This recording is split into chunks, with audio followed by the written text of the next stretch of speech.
Hello, hello. I think I'm audible to everyone. I hope so.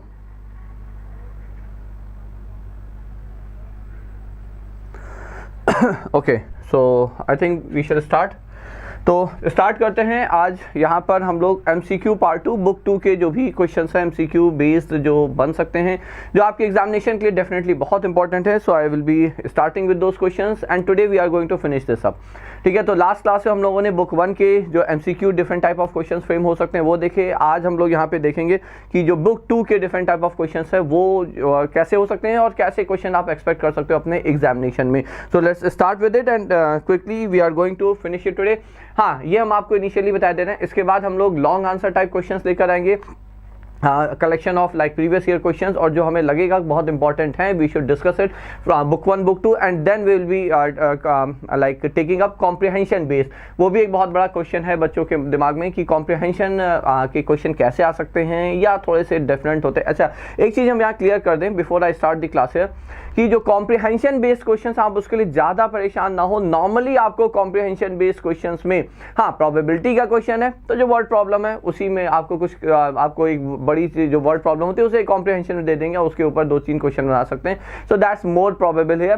But otherwise आप ये मान के चलिए कि कोई कंसेप्ट आपको डिफाइन कर देंगे और उस पर आधारित वो प्रश्न पूछ सकते हैं। सो दैट्स मोस्ट लाइकली है। तो आप कॉम्प्रिहेंशन बेस्ड क्वेश्चन के लिए ज़्यादा परेशान ना हो। So that's my suggestion to all of you. तो चलिए with that with those words let me continue here.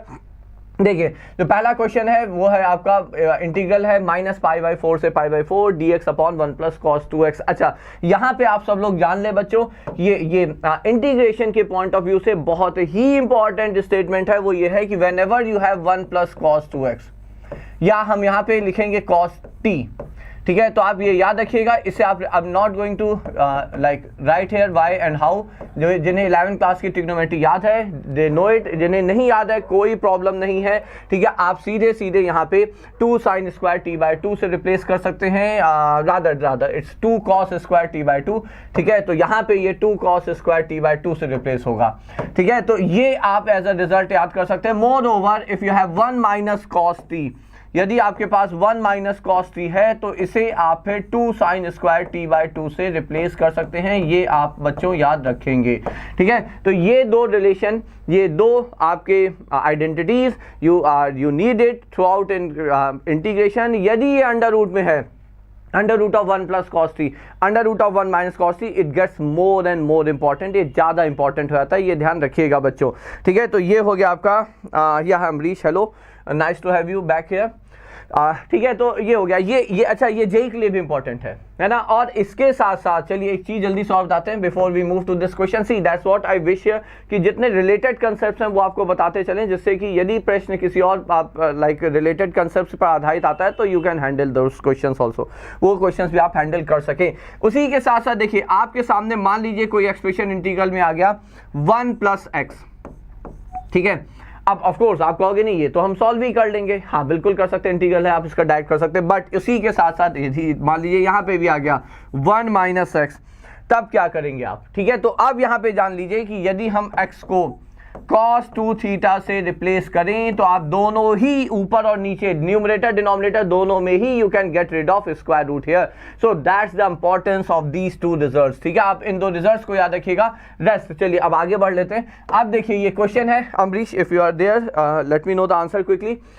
ये क्वेश्चन है आपका, इसमें अब आप समझ गए ये है -π/4 से π/4 dx upon, now what am I going to write? So 1 + cos 2x, so 1 + cos 2x will be 2 cos² x, so I will be replacing it with 2 cos² x। ठीक है, तो 1/2 यहाँ पे बाहर आ जाएगा, ऑफ कोर्स ये प्रोडक्ट में है, और ये आ जाएगा आपका -π/4 से π/4 and this is sec² x with respect to x। और sec² का इंटीग्रल क्या होता है? tan x होता है बच्चों। ठीक है, तो बस ये आ गया आपका answer, ½ times tan x। And then we know how to put the limits here, -π/4 to π/4। Limit रखना हमें बचपन से आता है। क्या करेंगे? पहले अपर लिमिट रखेंगे, so it's nothing but ½ times tan π/4 which is 1, and then minus lower limit रखेंगे which is -π/4, tan -π/4 is -1, so 1 + 1 is 2, so answer should be 1, so that's the answer here। ठीक है, so yeah Amrish, nice। है ना। तो ये आपका यहाँ पे ये आंसर हो जाता है। So that's the answer here. So simple one, definitely a simple one, MCQ ही है तो सिंपल एक्सपेक्टेड है, बट इंपॉर्टेंट है because I wanted to discuss these things here. ठीक है, so that's the first question here. Moving quickly to the next one. अगला question देखिए, ये फॉर्म सबसे इंपॉर्टेंट है इंटीग्रेशन का। द मोस्ट पे भी ये फॉर्म समझिएगा। मान लीजिए आपके पास इंटीग्रल है f dash x into g of f of x. ये हमारे लिए ये सबसे इंपॉर्टेंट इंटीग्रल का फॉर्म है, जिसे आप मेथड ऑफ सब्स्टिट्यूशन के हेडिंग के अंदर पढ़ते हैं बच्चों। ठीक है, इसमें इंपॉर्टेंट क्या है ये समझिए, और इसमें हिंट क्या है ये भी जानिए। यदि आपका इंटीग्रेंड बोले तो जो इंटीग्रल के अंदर फंक्शन है, if the function is a composite function of two functions, दो फंक्शन का वो कंपोजिट फंक्शन है, मतलब एक फंक्शन के अंदर दूसरा फंक्शन है। ठीक है, जैसे आप देख रहे हैं e raise to the power t exponential function है, तो यदि हमने यहाँ पे e के अंदर x की जगह sin x रख दें तो ये कंपोजिट फंक्शन है। कैसे? क्योंकि एक्सपोनेंशियल फंक्शन में in place of your e the input you have sin x here. ठीक है, you have sin x here. तो इसमें सेकंड ऑप्शन अमरीश कह रहे हो तो हो सकता है, let me quickly check it, hopefully ये करेक्ट ही होगा, आई थिंक सो। ठीक है, तो e raise to the power sin x। अब यहाँ पे आप समझिए कंपोजिट फंक्शन है, तो आपका सबसे पहले आपके दिमाग में आना चाहिए कि जो अंदर वाला फंक्शन है, यदि हम उसे यहाँ पे देखिए fx है, यदि हम fx को t से रिप्लेस करें, समझिएगा बच्चों, ठीक है, तो उसका डेरिवेटिव, अच्छा इट विल बी हेल्पफुल क्योंकि जब आप इसे डिफरेंशिएट करेंगे तो changing the variable, I believe you all know that. ठीक है, x की जगह हम फंक्शन ऑफ x की जगह कुछ नया वेरिएबल t इंट्रोड्यूस कर रहे हैं, तो आपको dx को भी dt से रिप्लेस करना होगा। So for that we need to differentiate both the sides, तो ये dt हो जाएगा, and for that case you need f dash x along with d x here. ये dt बन जाएगा, तो आपका इंटीग्रल हो जाएगा this is g of t. Now that's a simple function of t here. t एक simple variable है, उसका ये simple सा function है, and then you can move ahead. Now that's the simple thing here. अब आप यहाँ पे function को देखिए वापस से, इंटीग्रल है आपका cos x और e raise to the power sin x। So as I said, composite function देखें जो, तो अंदर वाला जो फंक्शन है तुरंत आपके दिमाग में आना चाहिए कि अंदर वाले फंक्शन को जब हम t रख के देखते हैं। अच्छा, डिफरेंशिएशन में यदि आपका हाथ बहुत साफ है, if you are good enough, fairly good enough in differentiation, तो आपको तुरंत दिख जाएगा how is it going to help us, because हमें दिख रहा है आप यदि यहाँ पे sin x को t रखें तो उसका डेरिवेटिव cos x dx के साथ बाहर बैठा हुआ है। ठीक है, तो आप cos x dx को dt से रिप्लेस करें। अब यहाँ पे देखिए लिमिट चेंज भी समझ लीजिए, आता ही होगा ज़्यादातर बच्चों का, आई बिलीव सो। लिमिट चेंज समझ लीजिए, देखिए x, ये लिमिट किसकी है? क्योंकि वेरिएबल इंटीग्रल का x है, तो ये x की लिमिट है, तो x जब 0 से π/2 जा रहा है, तो जब x 0 है तो t कितना sin 0, तो जब x 0 है तो आपका t भी 0 होगा, और जब x आपका π/2 है तो आपका t यहाँ पे कितना होगा? sin π/2 1 होगा। तो इंटीग्रल कितना हो गया? 0 to 1, and this is simply e raise to the power t dt। Moving to the next slide here, तो आपका इंटीग्रल हो गया 0 to 1 e raise to the power t dt here. ठीक है, तो e रेज़ पावर t का integral सबको पता है, आपको भी पता है, हमको भी पता है, 0 to 1, तो ये हो गया e - 1। So Amrish, I think your answer was correct and B is the option. या अमरीश, दैट्स करेक्ट। हाँ, ओके, तो ये आपका यहाँ पे फिर ऑप्शन हो जाता है। So that was just second question from integral here. ठीक है, तो ये दूसरा क्वेश्चन है, again an important one, method of substitution is the most important method of integration for you people and for those students also who will be appearing for JEE Main। सबसे important है। See for me, यदि हम किसी प्रश्न में फंसते हैं तो आप मान के चलिए कि हम वहाँ पे फिर मेथड ऑफ सब्स्टिट्यूशन पे ही रिलाई करते हैं बेसिकली। अब ये इंपॉर्टेंट, ये भी अच्छा क्वेश्चन है, ये है क्वेश्चन आपका x³ upon x+1। So your integral is x³ over x+1।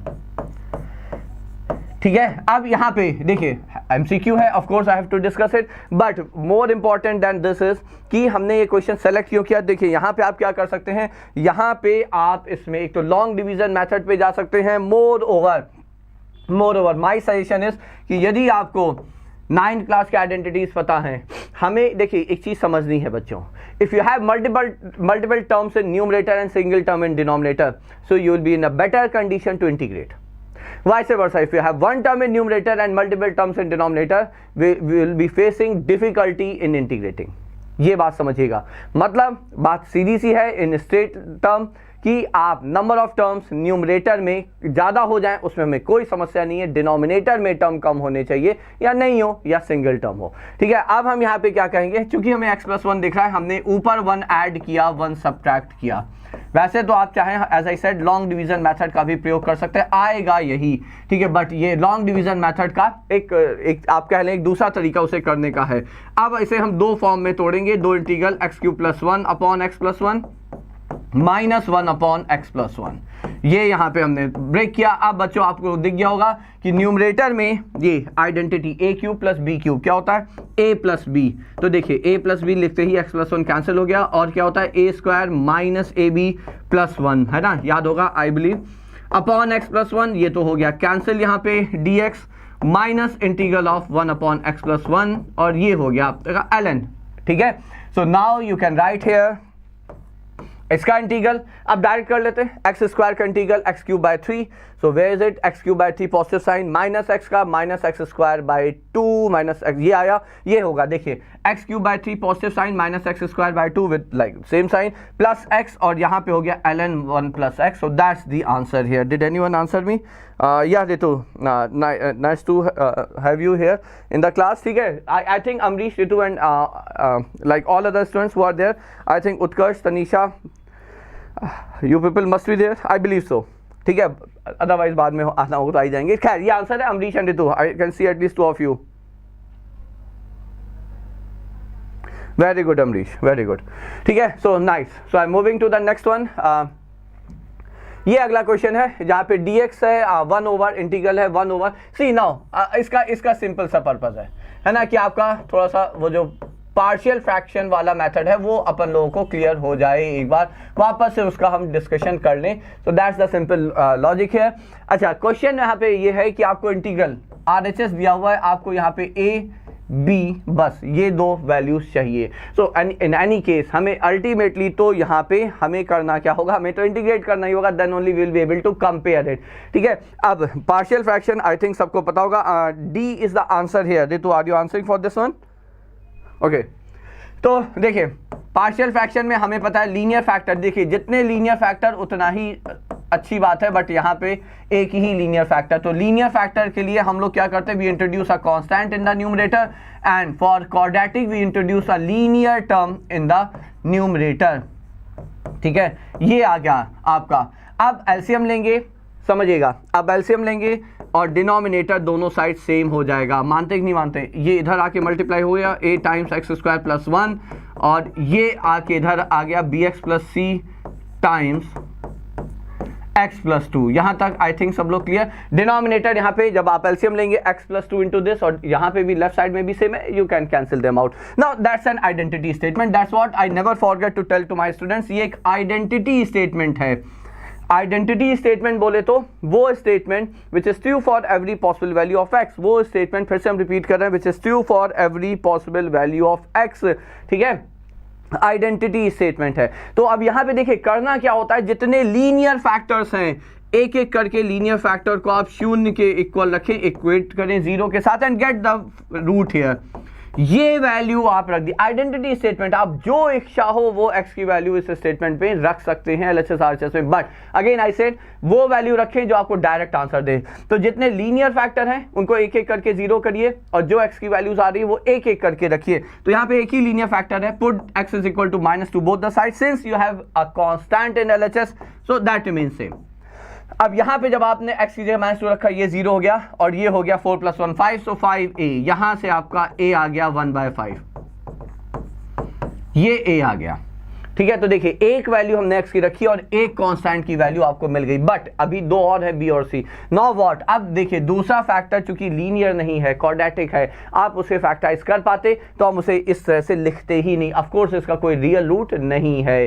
अब हम यहाँ क्या सर्च करेंगे, put x is equal to 0। x 0 तो आप पक्का ही रख के कर ले। देखिए उसका लाभ क्या है, उसका बेनिफिट ये है आपको एक कांस्टेंट a आ चुका है, तो ये स्टेटमेंट हुआ 1, a की वैल्यू हो गई है 1/5। x को जब हमने 0 रखा तो 0 + 1 इज 1 × 1।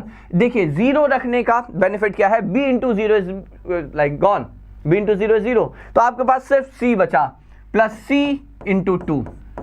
तो यहाँ से 2c आ गया, मतलब c आ गया 1 माइनस 1/5 तो इट्स 4/5, तो c हो गया आपका 2/5। देखिए c आ गया। तो एक और आपने x0 रखा, आपको c आ गया। अब एक तीसरी वैल्यू रखनी, नो इट्स योर चॉइस, आप 1 रखें, -1 रखें, of course we will go for the easiest possible value. तो चूंकि 0 यूज हो चुका है तो अब हमारे पास 1 और -1 दोनों ओपन है, आपकी चॉइस है, आप 1 रख लीजिए या -1 रख लीजिए, हम यहाँ पे 1 रखेंगे, ठीक है। तो putting x is equal to 1 here. अब हम यहाँ पे x को 1 रखेंगे, समझिएगा। LHS में तो कांस्टेंट है, ये आ गया, a है 1/5 x² + 1 तो इंटू 2 हो गया, b into 1 is b plus c है आपका 2/5 और ये है आपका कितना था x + 2 तो ये हो गया into 3। Now calculate this and you have your b here. तो ये हो गया 1 - 2/5 is 3/5, this is equal to 3b plus 6/5, ठीक है। तो ये उठ के इधर आ गया -3, तो b हो गया आपका -1/5। कोई had anyone answer me? So Ritu is saying C, answer C. Very good Ritu. So that matches with this one. Okay, nice, very good. तो ये आ गया आपका, यहाँ पे B आ गया। अब देखिए तो इंटीग्रल हो गया I, अब आप क्या लिखेंगे? So that was I think a upon x plus 2, right? तो a है आपका 1/5 times x plus 2, ठीक है। And then it was plus bx plus c. b कितना है? b है -1/5 तो -x/5 plus c which is I think that's 2/5 of course over x² plus 1 and that's within dx। अब आप इसे easily solve कर सकते हैं बच्चों। ये तो log वाला टर्म आ गया, तो 1/5 ln, ये हम डायरेक्ट लिख रहे हैं बच्चों, है ना, x plus 2।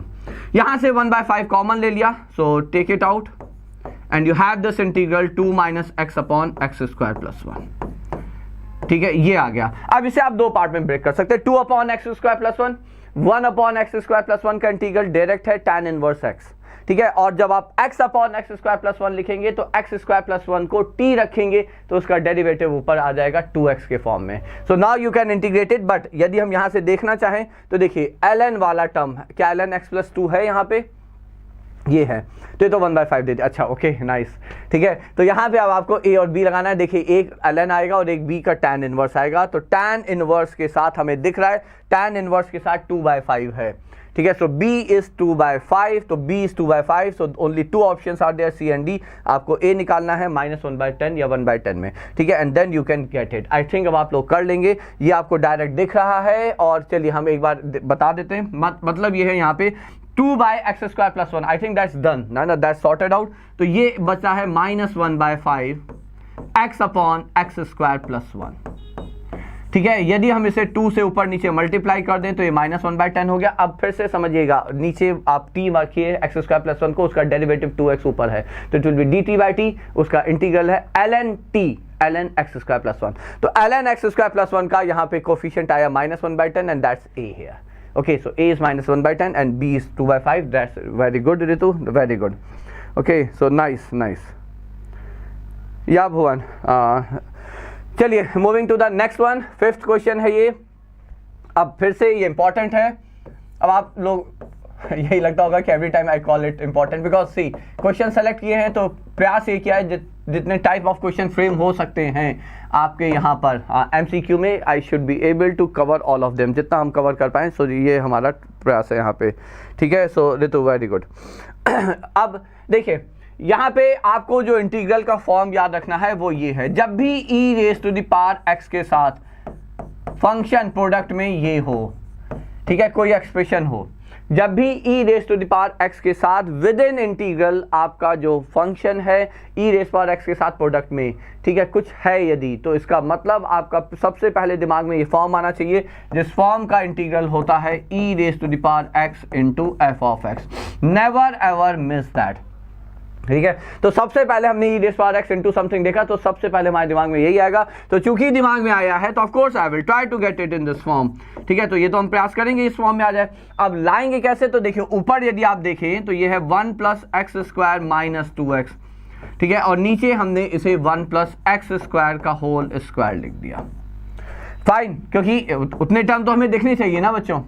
नाउ व्हाट, तो अब हम यहाँ पे लिख रहे हैं, समझिएगा, e raise to the power x into 1 plus x square over 1 plus x square whole square, ये आ गया। Then this is minus 2x upon 1 plus x square whole square, ये आ गया आपका यहाँ पे। अब देखिए ये हम जब सिंप्लीफाई करेंगे ये और ये कैंसिल हो गया, 1 अपॉन 1 प्लस एक्स स्क्वायर, ठीक है, ये आपका फंक्शन है और उसका डेरिवेटिव ये है बच्चों 1 upon 1 plus x square. So I am moving to the next one. तो यू हैव हियर, समझिएगा हमारे लिए फंक्शन है 1 upon 1 plus x square. See, you have to be good in differentiation if you really want to see this. आपको दिखना है यदि, तो आपका डिफरेंशिएशन वाला जो आपका फॉर्म, आप क्या कहें टॉपिक है, वो बहुत क्विक और बहुत आप उसमें कंफर्टेबल होने चाहिए। f डैश x, इसका डेरिवेटिव क्या होगा, तो चेन रूल आप लगाएंगे, डिनोमिनेटर का होल स्क्वायर हो जाएगा, ठीक है, और of course minus times, and then आपके डिनोमिनेटर का ये आ गया आपका डेरिवेटिव f डैश x।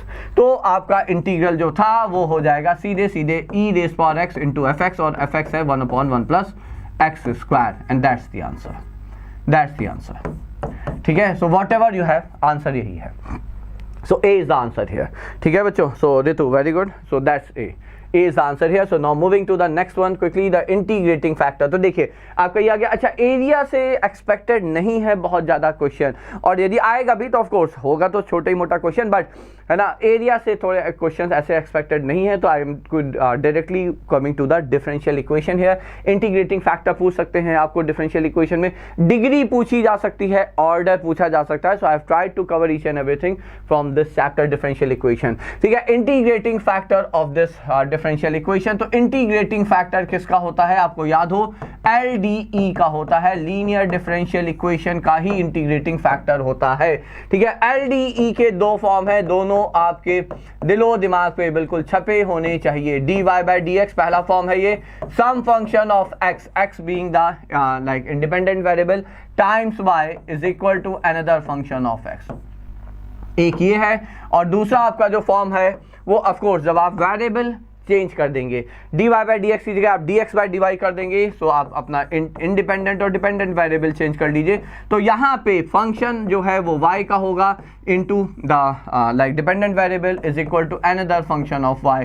कोई भी डिफरेंशियल इक्वेशन जो इन दोनों फॉर्म से कंपेयर हो जाए, which is comparable to both these form, we call them as LDE, we call them as linear differential equation. और इसको सॉल्व करने का जो सबसे इंपॉर्टेंट स्टेप है, टूल है, वो है इंटीग्रेटिंग फैक्टर। तो इसका इंटीग्रेटिंग फैक्टर क्या होता है बच्चों, e raise to the power integral of ये जो है y का, पहले तो आपका जो आपका क्या कहते हैं ड्यूटी है वो ये है to get LD in this form, exactly in this form. Exactly हम इसलिए इंसिस्ट कर रहे हैं dy बाई dx जो है उसका जो कोफिशिएंट है वो पॉजिटिव 1 होना चाहिए, जो डिपेंडेंट वेरिएबल है वो सिर्फ और सिर्फ लीनियर टर्म में y होना चाहिए, रेस्ट इज एक्सेप्टेड, ठीक है। ये फंक्शन ऑफ x कुछ भी रहे और यहाँ पे फंक्शन ऑफ x कुछ भी रहे, वोंट मेक एनी डिफरेंस, ठीक है। तो ये दो चीजें तो ध्यान रखनी है। तो सबसे पहले आप LD के स्टैंडर्ड फॉर्म में लाएंगे, कंपेयर करेंगे तो आपको y का जो कोफिशिएंट है पूरा with proper sign, so that's your p of x, और यहाँ पे ये जब इंटीग्रल के अंदर लिखते हैं तो इंटीग्रेटिंग फैक्टर हो जाता है। सिमिलरली तो इसका इंटीग्रेटिंग फैक्टर क्या होगा, इसका जो इंटीग्रेटिंग है फैक्टर है आपका वो हो जाएगा e raise to the power integral of p of y dy। I believe आप सारे बच्चे समझ गए होंगे, ठीक है, ये आ गया। अब पहले तो आप इसे, भाई ये तो बता दिया गया इंटीग्रेटिंग फैक्टर, तो ये तो क्लियर है ना कि it has to be a LDE। तो LDE बनाने के लिए आप क्या करेंगे, आप इसे समझिएगा, हम dy बाई dx को उठा के उधर ले जाएंगे, तो x plus 3y square is equal to y times dx by dy, ठीक है। तो अब आप कहोगे अच्छा आप समझिए ये dx बाई dy वाला फॉर्म है, इसका मतलब यहां पे आपको x चाहिए तो ये x है, ठीक है। और यहां पे dx बाई dy का जो कोफ प्लस 1 चाहिए, तो of course you need to divide by y both the side, तो ये आ जाएगा dx by dy is equal to x by y and plus 3y, ठीक है। स्टिल आपको ये टर्म LHS में चाहिए, तो ये वाला टर्म जो है इसे आप LHS में लेकर आएंगे, तो ये हो जाएगा आपका माइनस x बाय y है, तो ये हो गया dx by dy minus x by y is equal to 3y। ठीक है, now when you compare it then you get, तो यहां पे अब आप कहोगे ठीक है फंक्शन ऑफ y कितना आया, तो ये आया -1/y। तो एज आई सेड आपको साइन भी साथ में देखना है बच्चों। So therefore integrating factor is, तो इंटीग्रेटिंग फैक्टर यहां पे हो जाएगा e raised to the power integral of -1/y dy। So it is nothing but -1/y, तो इट इज ln y है ना, तो ये हो जाएगा e raised to the power -ln y। So nice, पहले ही क्वेश्चन में हमें कुछ चीजें जो इंपॉर्टेंट है वो दिख गई। क्या दिख गया, एक प्रॉपर्टी लॉग की याद रखिएगा, a raised to the power log of x to the base a। ये बेस और ये बेस दोनों सेम हो जाएं तो इसका आउटपुट, इसका रिजल्ट डायरेक्ट जो लॉग का इनपुट है वही होगा। अब इसको यूज करने के लिए सबसे बड़ी समस्या यहां माइनस साइन है। तो लॉग की दूसरी property n times log x to the base a, यदि आपको n को हटाना है तो ये अंदर जाएगा, तो ये जो इनपुट है उसकी पावर में आ जाएगा। ध्यान रखिएगा ये सारी चीजें, ठीक है। तो हमें -1 से we need to get rid of minus here, तो आप इसे अंदर ले जाएंगे तो ये y की पावर में आ जाएगा। So it is ln of y raise to the power -1। Of course this is reciprocal, so this is e raise to the power ln of 1/y। अच्छा, जब हम ln लिख रहे हैं, so let me tell you all, यदि किसी को यहाँ पे कोई संशय डाउट हो, हम यदि ln लिख रहे हैं तो that means log to the base e। I am repeating, that means log to the base e, natural log। ठीक है, तो ये और ये दोनों का बेस सेम है, तो यहाँ पे आंसर आ गया 1/y। So that should be the answer. Did anyone answer me here? So 1/y is answer, है ना। तो ये आपका आंसर आ गया C1। सो ये हो गया 6th question. Moving to the next one. अब देखिए ये question, the degree of this differential equation, I am not going to rewrite it, it's clear here. अच्छा चलिए, ऑर्डर कितना है बच्चों? ऑर्डर पूछा नहीं गया but still I am asking. ठीक है, यहां पे order of the differential equation क्या है? सो ऋतु आर यू देयर? ऋतु, भुवन, अमरीश, बच्चों आंसर भी थोड़ा आंसर करते रहें आप लोग। यहाँ पे देखिए ऑर्डर क्या, highest order derivative that exist in the differential equation is called the order. तो इस पूरे डिफरेंशियल इक्वेशन में हाईएस्ट ऑर्डर डेरिवेटिव कौन सा है? Second order derivative d2y by dx2। तो ऑर्डर तो 2 है। अच्छा, ऑर्डर की डेफिनेशन में कोई एक्सेप्शन नहीं है, there is no exception in the definition of order here. ठीक है, तो ऑर्डर आप हमेशा ही डिफाइन कर सकते हैं whatever it be। ठीक है, whichever type of differential equation it be, आप ऑर्डर सदैव ही डिफाइन कर सकते हैं। बट डिग्री के लिए एक कंस्ट्रेंट है, एक रेस्ट्रिक्शन है। वो क्या है? डिग्री सिर्फ तभी डिफाइन होती है बच्चों जब आपके डेरिवेटिव टर्म्स पॉलिनोमियल के टर्म से कंपेरेबल हो। ठीक है, पॉलिनोमियल के टर्म से कंपेरेबल हो। यहाँ पे एक डेरिवेटिव टर्म जो है वो साइन के अंदर है, तो यदि वो साइन के अंदर है तो क्या हम आपको, मान लीजिए हमने आपको कहा साइन ऑफ x², तो क्या आप उसे x का एक पॉलिनोमियल कंसीडर करेंगे? बिल्कुल नहीं करेंगे। ठीक है, क्या आप उसे कहेंगे सेकंड डिग्री का पॉलिनोमियल है? नहीं है। बात समझ में आ गई? तो degree is defined only when all the derivative terms of the differential equation can be compared to the terms of a polynomial. So that's not the case here, hence degree is not defined. ठीक है, I believe I am clear to everyone. या ऋतु इस answer option D है। ठीक है, so आई believe आप सब लोग समझ गए होंगे। तो ये आपका डिग्री और ऑर्डर हो गया। Moving to the next one, the number of solutions when this is equal to this. आपको यहाँ पे dy बाई dx, अच्छा इस क्वेश्चन का सिर्फ एक ही पर्पस है, इसको आप सॉल्व कर सकते हैं, है ना। आप बहुत ही आराम से सॉल्व हो जाएगा। आपको दिख रहा है वेरिएबल सेपरेबल फॉर्म है, y+1 को उठा के इधर ले आए और dx को उठा के ऊपर ले गए, एंड देन यू इंटीग्रेटेड, आप इसे इंटीग्रेट करेंगे और खट से ये सॉल्व हो जाएगा। ठीक है, इसमें नहीं कोई प्रॉब्लम है। बट जब आप सॉल्व करते हैं इस तरह का कोई भी फंक्शन, तो देखिए एक बार कर ही देते हैं। तो ये आ गया ln वो मॉड और ये आ गया ln mod x-1 plus c। जब तक आपके डिफरेंशियल इक्वेशन के सॉल्यूशन में you have an indefinite integral constant, जब तक आपके डिफरेंशियल इक्वेशन सॉल्यूशन में एक इनडेफिनिट इंटीग्रल कांस्टेंट है, तब तक याद रखिएगा उसे हम जनरल सॉल्यूशन कहते हैं। So we call it the general solution, इसे अपन कहते हैं जनरल सॉल्यूशन। ठीक है, so that's called general solution of the differential equation, इसे हम जनरल सॉल्यूशन कहते हैं। But somehow if you can get the value of c, कोई पर्टिकुलर वैल्यू आप c की यहाँ पे रख सकें, मतलब रखने को तो आप कोई भी वैल्यू रख सकते हैं, बट इन जनरल जब तक कोई कंडीशन ना दी हो तब तक ऑफ कोर्स आप कोई वैल्यू वहाँ पे नहीं रख सकते बच्चों, ठीक है। तो अब वो वैल्यू निकालने के लिए कोई कंडीशन दी होगी, यहाँ पे कंडीशन दी है y of 1 is equal to 2। What does that mean? So y of 1 is equal to 2 आपको इंप्लाई कर रहा है कि जब x आपका 1 है, when x is equal to 1 y is equal to 2। अब ये देखिए ये आपको वैल्यू दे दी गई, जैसे ही आपने ये वैल्यू उठा के यहां पे रखेंगे इस जनरल सॉल्यूशन में, y की जगह क्या रखेंगे 2, x की जगह क्या रखेंगे 1, ठीक है। So when x is 1 y is 2, O that's a problem here basically. ये तो कुछ समस्या हो गई, तो कुछ तो यहाँ पे टाइपिंग एरर है। क्यों? क्योंकि x 1 रखते ही ln 0 आ जाएगा which is not defined. But जो पॉइंट है वो समझ लीजिए, जैसे ही आपको यू पुट दीज वैल्यू, आप इसे वैल्यू रखिए, put in the general solution. जैसे ही आपने ये वैल्यूज जनरल सोल्यूशन में रखी, आपको मिलना क्या है? टू गेट c, आपको एक वैल्यू c की मिल जाएगी, इनडेफिनिट इंटीग्रल कांस्टेंट जो है उसकी एक वैल्यू मिल जाएगी। And the moment you get that value, जो आपका सोल्यूशन है, जैसे ही आपने वो वैल्यू c की यहाँ पे रखी, ठीक है, जो सोल्यूशन है we call it so to get, उसके बाद हम लिख रहे हैं टू गेट पर्टिकुलर सोल्यूशन। जैसे ही आप c की एक वैल्यू रख पाएंगे because of any given condition, जो कि यहाँ पे ये है, the solution is called particular solution. तो ये दोनों टर्म याद रखिएगा, एक होता है जनरल सोल्यूशन, नॉर्मली जो हम सॉल्व करते हैं बच्चों वो जनरल सोल्यूशन है which has an indefinite integral constant, तो वो जनरल सोल्यूशन है। जब आपको c की वैल्यू मिल जाती है तो वो पर्टिकुलर सोल्यूशन हो जाता है, ठीक है। तो पर्टिकुलर सोल्यूशन ऑफ कोर्स एक ही सोल्यूशन है, पर्टिकुलर सोल्यूशन का मतलब एक ही सोल्यूशन है, ठीक है। तो यदि हमें सॉल्व करना होता और ये बात हम नहीं ऑब्जर्व करते कि x1 यहाँ नहीं हो सकता, I think that should B an error here, तो यहाँ पे आंसर सीधा सीधा 1 ही है। क्यों? क्योंकि पर्टिकुलर सोल्यूशन है। प्रॉब्लम सिर्फ इतनी हो सकती है क्योंकि यहाँ पे नन दिया है, इसका मतलब यदि हम x को 1 रख रहे हैं, 1 पॉसिबल नहीं है, 1 यहाँ पे आप रख नहीं सकते, डिनोमिनेटर में है, डिनोमिनेटर कैन नेवर बी 0। तो इन दैट केस अब हम यदि वैल्यू देख रहे हैं एग्जैक्टली, हमने ये नहीं ध्यान दिया होता तो हमें पता है पर्टिकुलर सोल्यूशन है, एक ही आएगा। जैसे ही आपने कंस्ट्रेंट x और y की वैल्यू दे के लगाया, आपकी c की एक वैल्यू आएगी पर्टिकुलर वैल्यू, वो पर्टिकुलर सोल्यूशन देगा, सिंगल सोल्यूशन देगा, ठीक है। तो आई थिंक यहाँ पे आंसर जो एग्जैक्ट आंसर होना चाहिए वो a होना चाहिए, नन।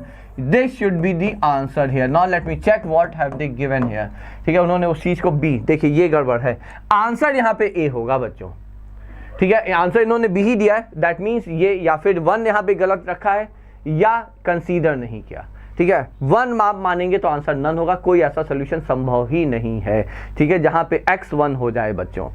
फाइन, सो चलिए moving to the next one. अब order and degree, of course this is degree here, order and degree of the differential equation if you people like to, ठीक है, ठीक है। If you people like to answer it तो बता दीजिएगा order क्या है, ऑर्डर एंड डिग्री।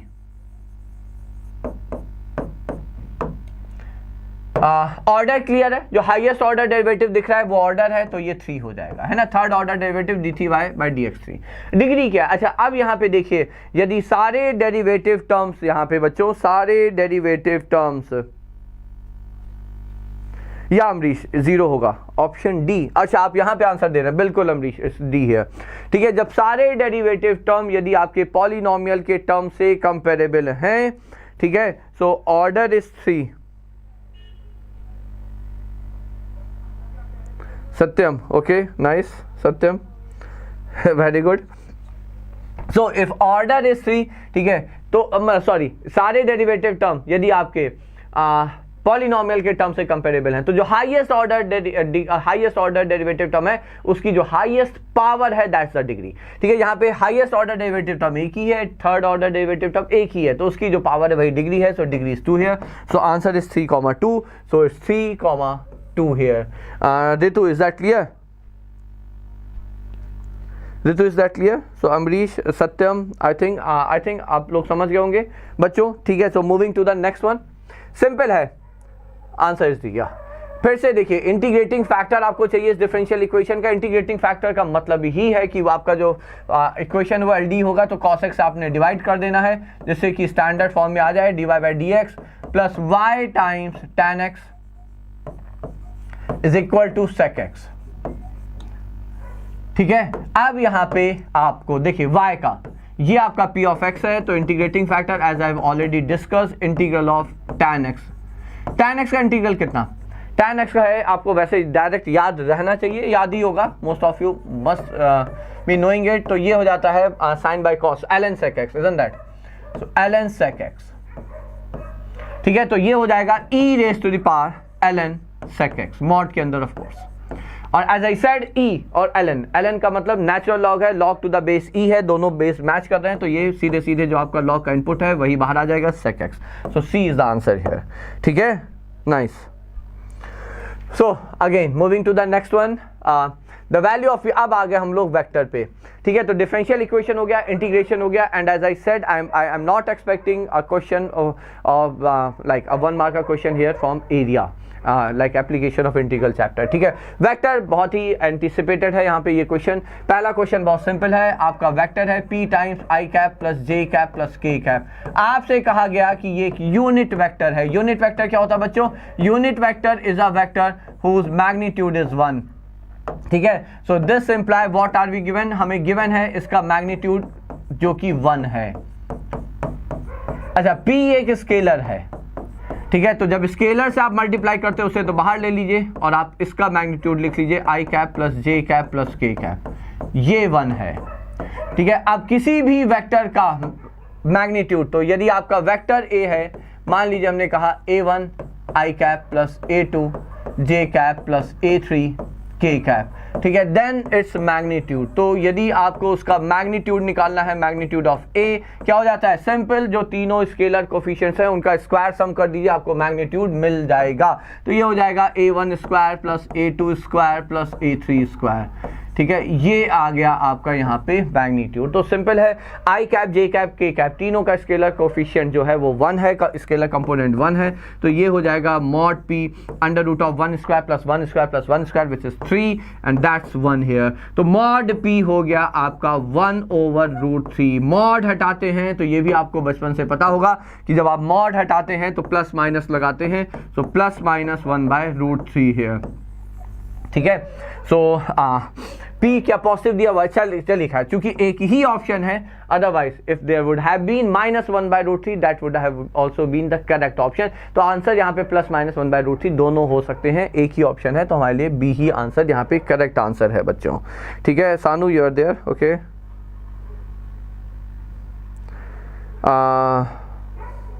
फाइन, चलिए आगे बढ़ते हैं हम लोग। ABCD is a rhombus. अच्छा चलिए आप लोग आंसर करते जाओ बच्चों भाई, है ना, आई एक्सपेक्ट कि आप लोग आंसर करते रहेंगे हमें यहाँ पे, तो ठीक है, हमारा भी थोड़ा सा मन लगा रहेगा। ABCD is a rhombus whose diagonals intersect at E here. ABCD is a rhombus whose diagonals intersect at E here. I wish आप इसे आंसर करें बच्चों।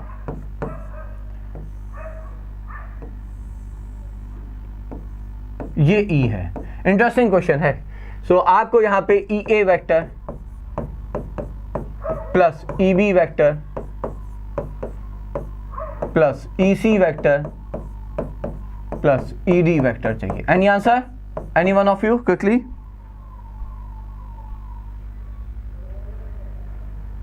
हाँ अमरीश, अरे कहाँ हमने मना किया, ठीक है, बट हाँ जल्दी जल्दी देना आप लोग आंसर। इसका आंसर अमरीश, ऋतु, भुवन, सानू, एनीवन?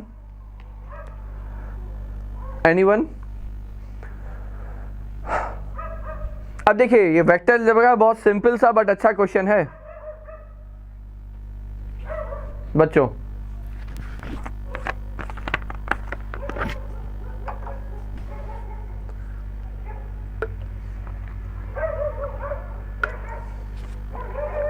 अमरीश अरे कहाँ गए? चलिए हम सॉल्व करते हैं। देखिए पहली चीज आपको रोम्बस की प्रॉपर्टी याद होनी चाहिए। प्रॉपर्टी क्या है? रोम्बस इज अ पैरेललोग्राम और पैरेललोग्राम की प्रॉपर्टी है that diagonals bisect each other. पहली property, diagonals bisect each other. It's true for general parallelogram. Now rhombus being a special case, यहाँ पे जो डायगोनल्स हैं they are perpendicular to each other. यहाँ पे डायगोनल्स आपके परपेंडिकुलर भी होते हैं। Sanu is saying C, Ritu is saying A, Amrish is saying C. Ritu's answer is correct, it's null vector. ठीक है, यहाँ पे देखिए ये परपेंडिकुलर भी होते हैं, ये एक बात है। अच्छा, डायगोनल से बाइसेक्ट करते हैं। अब आप समझिए ईसी वेक्टर और EA vector are and they opposite, they are to anti parallel, दो वेक्टर जो बिल्कुल एक्सट्रीम अपोजिट डायरेक्शन है but same magnitude because E is the mid point of AC. Similarly ED vector और EB vector फिर से they are of same magnitude and opposite sign. यदि आप vector A में उसका ही माइनस प्लस उसका अपोजिट वेक्टर ऐड कर देंगे तो नल वेक्टर ही तो मिलना है। तो ईए vector and then its EC vector, they cancel up to give null vector. Similarly EB and ED vector cancel up to give null vector here. ठीक है ना? I think you people got that. So that's the answer. So answer is null vector. So that's why I said initially कि ये interesting question है बच्चों, है ना? ये interesting question है, छोटा सा interesting question, आपको पैरेललोग्राम की प्रॉपर्टी याद होनी चाहिए। ठीक है, अच्छा यहाँ पे यदि ये समझिए, यदि ये रोम्बस ना हो के कोई भी पैरेललोग्राम होता तब भी ये सही होता, तब भी ये ट्रू होता। ठीक है, क्यों? क्योंकि ये रहेंगे तो अपोजिट डायरेक्शन में और इक्वल, क्योंकि parallelogram I am repeating diagonals bisect each other. So that's a simple logic here. Now moving to the next one. If the projection of vector A, vector A है आपका I cap minus 2j cap. देखिए projection का direct question आप expect कर सकते हैं MCQ type में ही, 1 marker में ही। B is like 2i cap plus lambda k cap is 0। Projection 0 कब होता है? तो देखिए पहले यदि हम आपसे कहें projection of a on b, projection of vector a on vector b, तो आप क्या होता है, जिसका प्रोजेक्शन चाहिए वो वेक्टर एज इट इज और जिस पे प्रोजेक्शन चाहिए उसका यूनिट वेक्टर। बोले तो वेक्टर ए डॉट जिस पे प्रोजेक्शन चाहिए उसके मैग्नीट्यूड से आपको डिवाइड करना होगा। सो ए डॉट बी कैप, मतलब यदि आपको वेक्टर बी का प्रोजेक्शन वेक्टर ए पे चाहिए तो बी डॉट ए कैप हो जाएगा। ठीक है, सो हेयर आप you need projection of like A on B cap. So now we are given vector A dot B cap is 0। अच्छा, अब 0 हो गया चूंकि, तो आप सीधे सीधे ऐसे कर लीजिए ना, vector A dot vector B upon magnitude of B is equal to 0 और ये उठ के गायब हो जाएगा। तो सीधी सी बात है, आपको a डॉट बी 0 दिया हुआ है, a डॉट बी आप 0 करेंगे। दो वेक्टर का डॉट प्रोडक्ट सिंपल है, आई कैप के वेक्टर स्केलर कोफिशिएंट मल्टीप्लाई हो जाएंगे 2, जे कैप के स्केलर कोफिशिएंट का मल्टीप्लिकेशन 0 हो जाएगा क्योंकि यहाँ पे जे कैप का स्केलर कोफिशिएंट b में है ही नहीं, 0 है। और के कैप का वेक्टर जो स्केलर कोफिशिएंट है वो मल्टीप्लाई हो जाएगा plus 3 lambda is equal to 0, तो लैम्डा हो जाएगा -3/2। So that's the answer here। ठीक है, दैट्स द आंसर here। हाँ बिल्कुल पढ़ा होगा रितु, बिल्कुल पढ़ा होगा, सी करेक्ट है, नाइस है ना, बिल्कुल पढ़ा होगा। So that's it. Now moving to the next one. I cap J cap K cap are unit vectors along the mutually perpendicular directions. Then ये आपके 3 यूनिट वेक्टर्स हैं along 3 mutually, of course we know that. ठीक है, तो अब यहाँ पे direct आपका जो कहते हैं रिजल्ट है वो आपको बस पता होना चाहिए। हमें पता है परपेंडिकुलर डायरेक्शन है तो ये 0 होना चाहिए था, तो ये इनकरेक्ट है। आई कैप क्रॉस प्रोडक्ट है, स्केलर नहीं हो सकता। क्रॉस प्रोडक्ट जो है वो आपका वेक्टर क्वांटिटी होती है, पहली चीज। दूसरी चीज आई कैप क्रॉस जे कैप, ठीक है, जो आप करेंगे तो आपको के कैप का डायरेक्शन मिलेगा, तो वो के कैप से आई कैप डॉट के cap, not that's correct because I और के कैप के बीच का एंगल 90 डिग्री है। दो वेक्टर यदि परपेंडिकुलर हैं तो उनका डॉट प्रोडक्ट 0 होगा। So that's the correct answer है। तो ऑफ कोर्स ये भी गलत ही है बच्चों। ठीक है, सो सानू अब इसमें हम आई कांट हेल्प यू, है ना, नींद आ रही है तो अब बताइए हम क्या कहें इसमें। See when I am teaching you how can I से कि आप जाके सो जाइए, that's your choice of course, है ना, जो आपको ठीक लगे दैट्स योर चॉइस। ठीक है, देखिए आपको क्रॉस प्रोडक्ट नल वेक्टर दिया हुआ, then the values of P and Q are. Cross product का क्वेश्चन है 2i cap 6j cap 27 k cap. देखिए हमें पता है vector A cross vector B, यदि हम यहाँ पे वेक्टर ए को लिख लें a1i cap plus a2j cap plus a3k cap, and if I write vector B as b1i cap plus b2j cap plus b3k cap. ठीक है, तो क्रॉस प्रोडक्ट निकालने के लिए what we do, we have to simply take the right it in determinant form. बस यहाँ पे order important है, पता ही होगा, जो वेक्टर पहले है उसके स्केलर कोफिशिएंट पहले आएंगे, मतलब सेकंड रो आएगा a1 a2 a3, जो वेक्टर बाद में है उसके स्केलर कोफिशिएंट थर्ड रो होगा b1 b2 b3 and that's it. ठीक है, तो आपको यहाँ पे दिया हुआ है a क्रॉस b, तो ये हो जाएगा सीधे सीधे यहाँ पे, so this is like 2 6 27 I1 PQ, so इस 2 6 27 1 PQ I cap J cap K cap and that's your null vector. ठीक है, अब देखिए दो वेक्टर, आप इसे जब नल वेक्टर से इक्वेट करेंगे, when you equate it with null vector, ठीक है, तो आपको यहाँ पे, ठीक है तो यहाँ पे आप दो वेक्टर इक्वेट करेंगे तो हमें पता है आई कैप के स्केलर कोफिशिएंट इक्वल चाहिए, जे जे कैप के कैप के स्केलर कोफिशिएंट इक्वल चाहिए। आई कैप के सामने आ जाएगा 27p, एक बार कर लेते हैं जल्दी से, 27p माइनस 6q। इसी तरह से डिटर्मिनेंट ओपन करना तो हम लोग आते ही है, जे कैप का हो जाएगा 22q माइनस 27 और के कैप का हो जाएगा it's 2p minus 6 and that's your null vector. As I said, null vector के इक्वल होने के लिए आई कैप, देखिए ऑफ कोर्स आई कैप का स्केलर कोफिशिएंट 0 होना चाहिए, एक रिलेशन, दूसरा रिलेशन और ये है तीसरा रिलेशन। इससे यहाँ से आपको पता चल गया p है 3, ठीक है, और यहाँ से आपको पता चल गया q है 27/2। So is that an option? अच्छा, सबसे बड़ी बात है, ऑप्शन तो है, सबसे बड़ी बात है यहाँ पे ये रिलेशन फुलफिल होना चाहिए। सो p है 3 27/2, दैट्स है ना, तो ये भी 0 आ रहा है। ठीक है, आप जब p को 3 और q की जगह 27/2 लिखेंगे तो आपका 81 माइनस 81 0 आ जाएगा। So that means that's correct here. ठीक है, तो ये एक चेक था जो आप लोगों को ट्राई हमेशा करना चाहिए। ठीक है, यू शुड डू दैट, है ना। चलिए, moving to the next one. Find the value of lambda such that the vectors are orthogonal। Orthogonal होने का मतलब डॉट प्रोडक्ट 0 है। So two vectors are orthogonal, ठीक है, ऑर्थोगोनैलिटी का मतलब they are perpendicular to each other, so vectors are perpendicular, that's it. तो बस ये टर्म है एक छोटा सा जो आप लोग याद रखेंगे और बाकी तो आप लोग कर ही लेंगे। Moving to the next one now again. चलिए just a minute.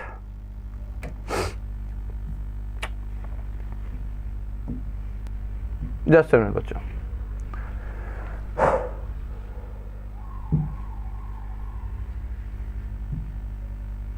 Right. So moving to the next one. So vector having initial and terminal points at this and this is respectively। आपको दो पॉइंट दे दिए गए, this is initial point मान लीजिए a और ये है टर्मिनल पॉइंट। a से b वेक्टर जा रहा है, a है 2 5 0, b है आपका -3 7 4। अब आप वेक्टर कैसे लिखेंगे, देखिए समझिएगा, a का आपको कार्टेशियन फॉर्म में यदि पॉइंट दिया गया है तो आप समझिएगा इसका position vector p dot v dot of a, position vector of A क्या होगा, x1 y1 z1 if these are the coordinates of a given point in Cartesian form, तो उसका पोजीशन वेक्टर आप लिख सकते हैं। So it will be 2i cap plus 5j cap, I think सबको पता होगा, प्लस 0k कैप, तो I am not writing here 0k cap. इसी तरह से b पॉइंट का पोजीशन वेक्टर हो जाएगा आपका, सो दैट्स योर अगेन x2, तो ये हो जाएगा -3i cap and then plus 7j cap and then it's 4k cap. समझ गए बच्चों? तो यहाँ पे इस क्वेश्चन की इंपॉर्टेंस यही है कि यदि आपको पॉइंट आपके कार्टेशियन फॉर्म में दे दिए जाएं आपके पॉइंट्स, तो आप उसे वेक्टर फॉर्म में लिख सकते हैं by using their position vector. ठीक है, तो x1 y1 z1 यदि किसी पॉइंट के कोऑर्डिनेट्स हैं तो उसका पोजीशन वेक्टर हो जाएगा x1 i cap plus y1 j cap plus z1 k cap.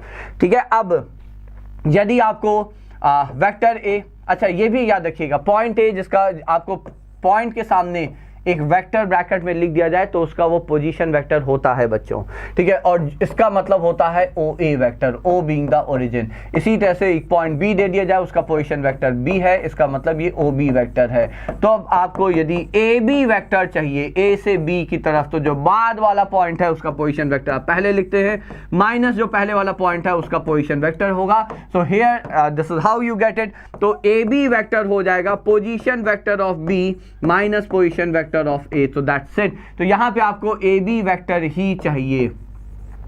तो पोजीशन वेक्टर ऑफ B जो कि है -3i cap plus 7j cap plus 4k cap minus this vector, तो माइनस 5i हो जाएगा। -5i सिर्फ एक में दिख रहा है, तो यही आंसर है, नो डाउट अबाउट दैट।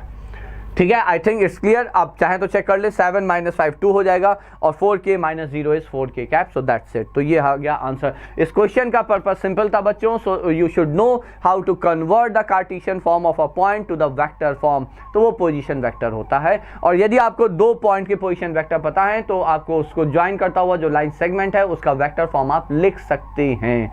ठीक है, so that's it. Moving to the next question here. Angle between 2 vectors A and B with magnitude, मतलब हमें मैग्नीट्यूड ऑफ ए दिया हुआ है √3, मैग्नीट्यूड ऑफ बी दिया हुआ है 4, ठीक है, एंड ए डॉट बी हमें दिया हुआ है। So it's a very direct question based on the definition of a dot b. So how do we define a dot b? a dot b का definition क्या होता है बच्चों? तो a dot b हो जाएगा magnitude of vector a times magnitude of vector b times cos theta, theta being the angle between those two vectors. उन दोनों वेक्टर के बीच का एंगल है यहाँ पर थीटा बच्चों। ठीक है, अब a dot b आपको दिया हुआ है 2√3, मैग्नीट्यूड इसका है √3 और a का है b का है 4, आपको cos थीटा चाहिए सिंपल। तो √3 कैंसिल, cos थीटा हो जाएगा हाफ, थीटा हो जाएगा π/3 है ना, थीटा हो जाएगा π/3, 60 डिग्री पे cos 60 degree half. So that should be the answer here. So that was a direct question यहाँ पे। यस सानू, आर यू आस्किंग समथिंग? हाँ हाँ बिल्कुल, क्यों नहीं। अच्छा सानू, ऑफ कोर्स है ना, इतनी देर तक पढ़ाना है। I have to complete it. See as a teacher we have to be like we are like responsible है ना, तो we can't take those breaks कि या भूख लग रही है या नींद आ रही है, we have to finish the things है ना, because you have liberty, आप लोग पास liberty, आप बाद में भी देख सकते हो, बट हमें तो अपने टाइम पे कंप्लीट करना ही होगा। So I took dinner of course before coming to the class here है ना। चलिए, A B C are 3 vectors such that, अच्छा ये बहुत कॉमन सा क्वेश्चन है, आपके एनसीईआरटी में भी है, vector A plus vector B plus vector C, ये नल वेक्टर है। ऑफ कोर्स वेक्टर सम आपका क्लोजर प्रॉपर्टी फॉलो करता है, नल वेक्टर है। And then you are given magnitude of vector A is 2, magnitude of vector B is 3 and magnitude of vector C is 5. Then the value of a dot b plus b dot c plus c dot a is how much? अब इसको करने का देखिए तरीका यहाँ पे ये हो सकता है, आप एक एक करके यहाँ डॉट प्रोडक्ट ले, उसकी जगह व्हाट आई विल सजेस्ट समझिएगा, हम यहाँ पे कहें हमें a plus b plus c null vector दिया हुआ है, आप दोनों साइड इस रिलेशन में a plus b plus c का डॉट प्रोडक्ट ले लीजिए। तो that's a direct way, null vector dot, I think समझ गए होंगे। ठीक है, क्योंकि नल वेक्टर है उसके साथ आप किसी का डॉट प्रोडक्ट किसी का क्रॉस प्रोडक्ट ले, रहेगा वो नल ही। डॉट प्रोडक्ट लेंगे तो 0 हो जाएगा, क्रॉस प्रोडक्ट रहेंगे तो नल वेक्टर रहेगा। That's the only difference. ठीक है, अब याद होगा जो डॉट प्रोडक्ट है that gets distributed over addition and subtraction, cross product भी आपका डिस्ट्रीब्यूट हो जाता है ओवर एडिशन एंड सब्ट्रैक्शन। तो अब आप इसे जब सॉल्व करते हैं, let me write it here, a dot a कितना है, vector A dot vector A square mod A का whole square magnitude of A whole square plus A dot B plus A dot C. तो एक एक करके जरा लिख रहे हैं बच्चों, A dot B plus A dot C. इसी प्रकार से when you take B here and then take इस dot product with A plus B plus सी, तो बी डॉट ए, अच्छा डॉट प्रोडक्ट कम्यूट करता है, क्रॉस प्रोडक्ट नहीं कम्यूट करता है, मतलब A cross B vector is not equal to vector B cross vector A, we know that, but A dot B vector चूंकि scalar है बच्चों is equal to B dot A, तो जहां B dot ए आएगा हम उसे ए डॉट बी ही लिख लेंगे। ठीक है, प्लस बी डॉट सी ये आ गया, और प्लस बी डॉट बी तो है ये magnitude of whole B whole square. इसी प्रकार से जब आप सी का लेंगे तो सी डॉट ए उसे भी हमने ए डॉट सी लिख लिया, सी डॉट बी तो उसे हमने बी डॉट सी लिख लिया। ठीक है, and then this is magnitude of C whole square and that's your 0 here. So magnitude of A square ये हो गया 4 प्लस 9 प्लस 25, दिस प्लस कहाँ गया ये और ये, तो इन तीनों का जब हम सम लेंगे तो 4 plus 9 13 plus 25 how much is it, 38 I think 38 plus देखिएगा ए डॉट बी एक बार दो बार, तो एक्चुअली सारे टर्म्स आपके 2 बार आ जाएंगे, 2 times A dot B plus B dot C plus C dot A equal to 0 here. 38 उठ के उधर जाएगा, 2 से डिवाइड होगा, -19 should be the answer, so -19 is the answer. So A dot B दे, तू कहाँ भाई क्या हो गया, डी कहाँ करेक्ट है, 38 नहीं है, आंसर -19 होना चाहिए। एंड सानू इज सेइंग यहाँ पे ए ना, अरे कहाँ आप लोग चले गए, -19 is the answer, check it quickly. Ritu, Sanu, Amrish है ना, आप तीनों ही आंसर कर रहे हो, जल्दी से चेक करके बताएं आंसर ये आ रहा है कि नहीं आ रहा है। If you have any doubt, let me know quickly.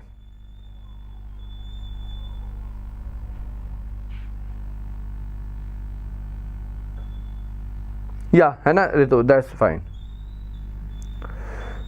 10th में जो है देखिए आप ठीक है, सी जो बीच का गैप है उसमें हम लोग 10th में भी काफ़ी सारी क्लासेस करेंगे, and we have already done that if you would have already joined me before this class here, है ना। तो चलिए, the length of the perpendicular drawn from the point on the Y axis. अभी हम लोग actually 3 dimensional geometry पे आ जाते हैं बच्चों।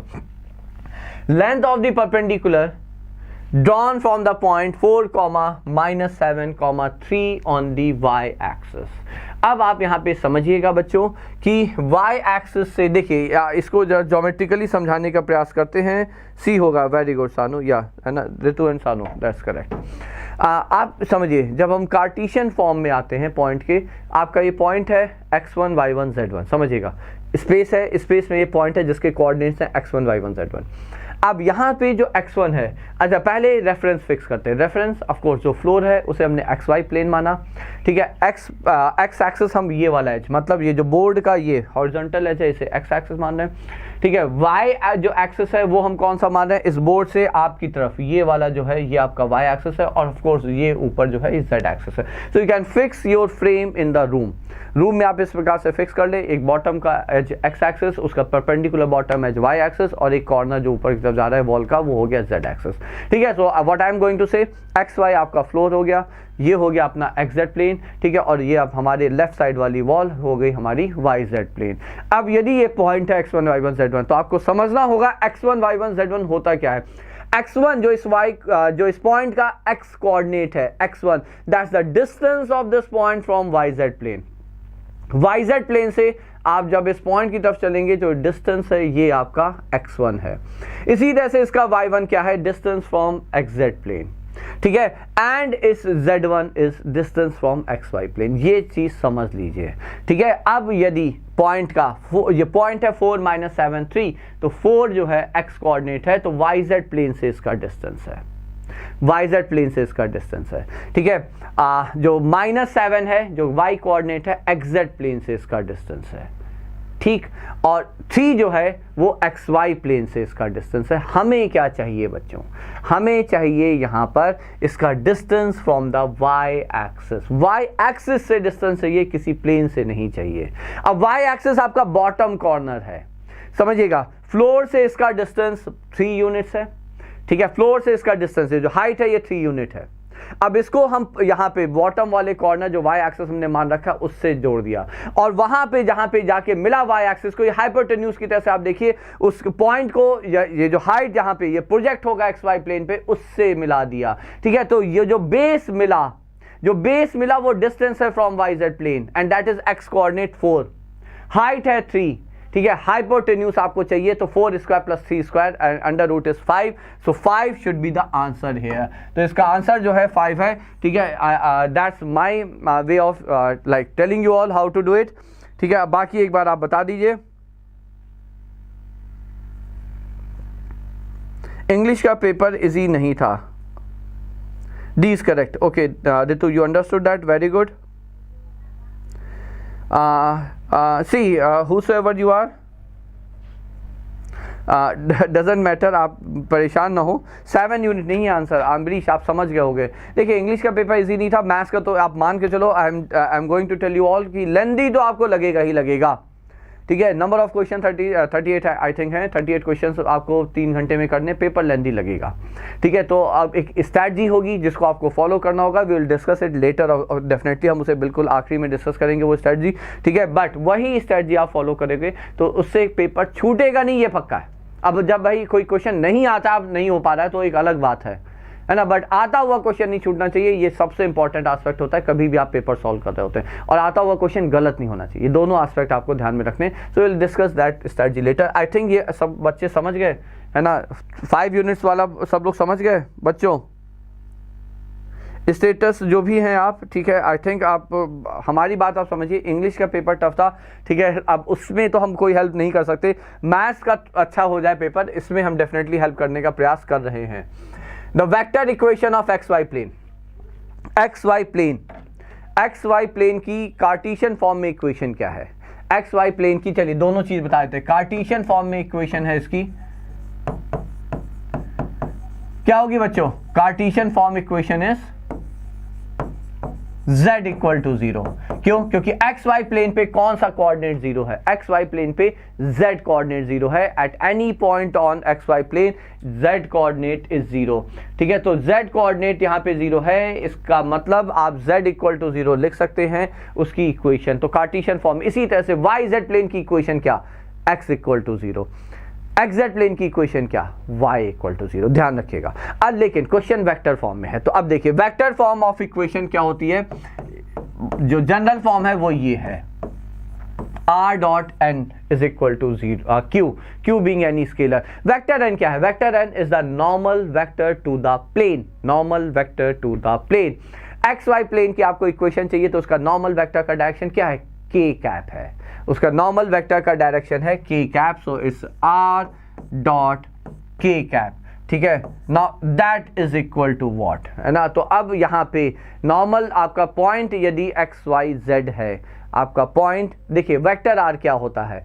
वेक्टर r यहाँ पे होता है बच्चों the vector position vector of any point on the plane. I am repeating, vector r is the position vector of any point on the plane. ठीक है, अब क्योंकि ओरिजिन भी आपका, समझिएगा, ओरिजिन भी आपका यहाँ पे उस पे है, प्लेन पे, एक्स वाई प्लेन पे ओरिजिन तो है ही बच्चों। ओरिजिन आपका देखिए, origin is the only point which satisfy all the three planes, X Y plane, Y Z plane, X Z plane, तीनों को सेटिस्फाई कर रहा है ओरिजिन। क्योंकि ओरिजिन आपका एक्स वाई प्लेन पे है तो इस इक्वेशन को सेटिस्फाई करेगा। ठीक है, वैसे तो हम लिखते तो हम क्यों लिखते, समझिएगा, हम क्यों लिखते, है ना, बट ओरिजिन सेटिस्फाई कर रहा है। Origin is a point on the plane. तो जब आप वेक्टर r की जगह ओरिजिन का पोजीशन वेक्टर क्या है? Null vector. तो 0 डॉट k कैप तो 0 ही आएगा, तो q 0 हो जाएगा। Hence the equation is r dot k cap is equal to 0। So that's the answer here. आप समझ गए हैं बच्चों? तो जल्दी से लेट मी नो क्विकली, है ना, I believe it will help you all बच्चों। ठीक है,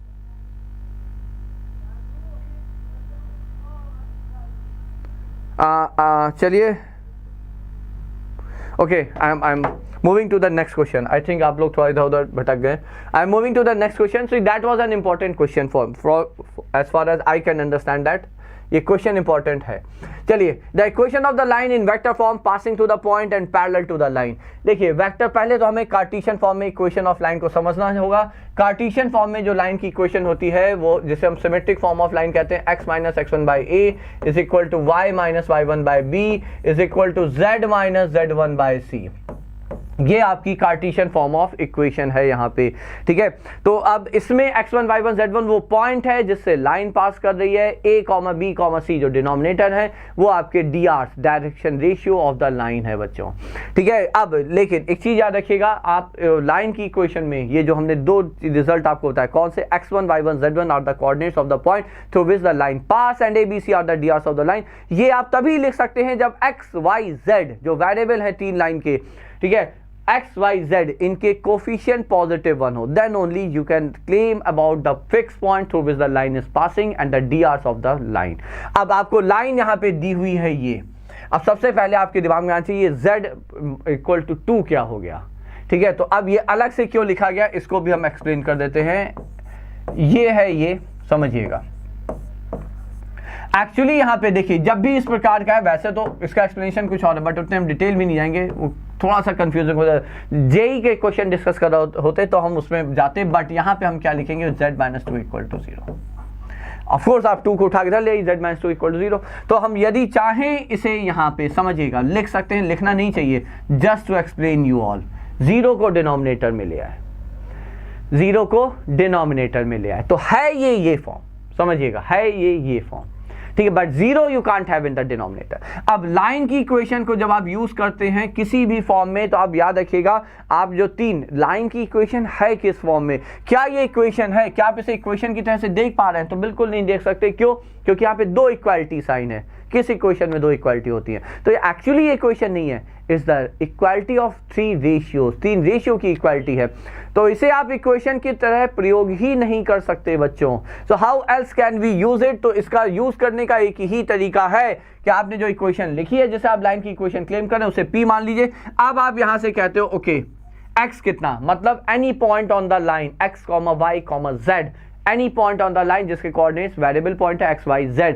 x कितना? तो 2p प्लस 3, आप p के साथ सॉल्व करेंगे, ये वाला पहला रेशियो तो x आएगा, दूसरा रेशियो p के साथ सॉल्व करेंगे तो y आएगा। I am just telling you how to use it, okay. z कितना आएगा? 0 इंटू p, 0 प्लस 2, तो z फिक्स है। देखिए z फिक्स है, तो z तो फिक्स है, ये z इज इक्वल टू 2, तो z फिक्स है, ठीक है। अब चलिए आगे बढ़ते हैं। तो ये हमने आपको बताया how to use this equation of line in general. यही एकमात्र तरीका है using which you can use the equation of line here. ये ध्यान रखिएगा, यहाँ हम नहीं यूज कर रहे, बट जहाँ आवश्यकता पड़ेगी इसके अलावा आप कुछ और कर नहीं पाएंगे बच्चों। अब वापस से आते हैं, आपको एक लाइन चाहिए जो इसके पैरेलल है, जो इसके पैरेलल है और इस पॉइंट से पास कर रही है। तो देखिए यहाँ पे drs क्या होंगे? a, b और c 0, समझिएगा। और पॉइंट है जिससे वो पास कर रहा है x1, y1, z1। इक्वेशन हो जाएगी x माइनस x1 तो minus of -1 upon a which is 2, y minus y1 तो विच is 3 upon b which is 3, z minus z1 c which is 0। फिर से हम कह रहे हैं, आप 0 लिखेंगे नहीं, बट हम लिख रहे हैं आपको एक्सप्लेन करने के लिए।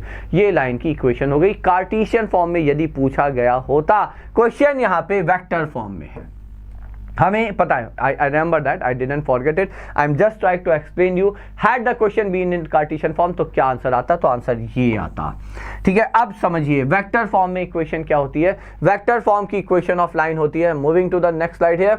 वेक्टर फॉर्म होता है आपका r dot vector r, sorry, this is like vector a plus lambda the parameter times vector b। यहाँ पे vector b क्या है? यहाँ पे vector b आपका डायरेक्शन वेक्टर है, ये डायरेक्शन वेक्टर है, मतलब that represents direction of the line। vector a क्या है? ये पोजीशन वेक्टर है। there's a difference। position vector of what? position vector of the fixed point through which the line is passing। fixed point का ये position vector है बच्चों, ठीक है। तो ये फिक्स वेक्टर है और ये डायरेक्शन वेक्टर है, मतलब फ्री वेक्टर है, ये याद रखिएगा, इट्स अ फ्री वेक्टर, ठीक है। अब पॉइंट आपको दिया हुआ था, पॉइंट जो आपको कार्टेशियन फॉर्म में दिया हुआ था वो क्या है? That was I think -1, 3, 5, if I am correct, वो आप चेक कर लीजिएगा, डजंट मैटर, उससे नहीं फर्क है, जो भी पॉइंट हो वो आप यहाँ पे यूज कर लेंगे। तो हमने अभी आपको थोड़ी देर पहले बताया, यदि पॉइंट कार्टेशियन फॉर्म में है तो उसका position vector passing through which the line is passing, उसका आप लिख लेंगे -i cap plus 3 times j cap plus 5 times k cap, ये इसका पोजीशन वेक्टर हो गया। अच्छा, लाइन का डायरेक्शन क्या है? Since line is parallel to the given line, इस लाइन के वो पैरेलल है, कितने गया? इस लाइन के वो पैरेलल है, तो जो लाइन के drs हैं वो आपको डायरेक्शन देंगे, ठीक है। तो यदि लाइन के drs a b c हैं तो उसका डायरेक्शन वेक्टर होता है a cap a times i cap plus b times j cap plus c times k cap, ठीक है। तो वहां पे लाइन का जो आपके drs है तो वो हैं 2, 3, 0, तो ये हो जाएगा 2i cap plus 3j cap plus 0k cap. बस आप वैल्यू रख दीजिए तो आपकी लाइन की इक्वेशन हो गई vector r is equal to, so -i cap plus 3j cap plus 5k cap, ये आ गया आपका एक vector a plus lambda times, ठीक है। डायरेक्शन वेक्टर है 2i cap plus 3j cap and that's it. So that's it, so let's check it out, -3ij cap, that's the answer, ठीक है। बी इज द आंसर है, वैसे भी option तो यहाँ पे दिख ही गया था, ऑप्शन बी है, ठीक है। सो आई थिंक सारे बच्चे समझ गए होंगे। Anyone having any doubt, late me know quickly.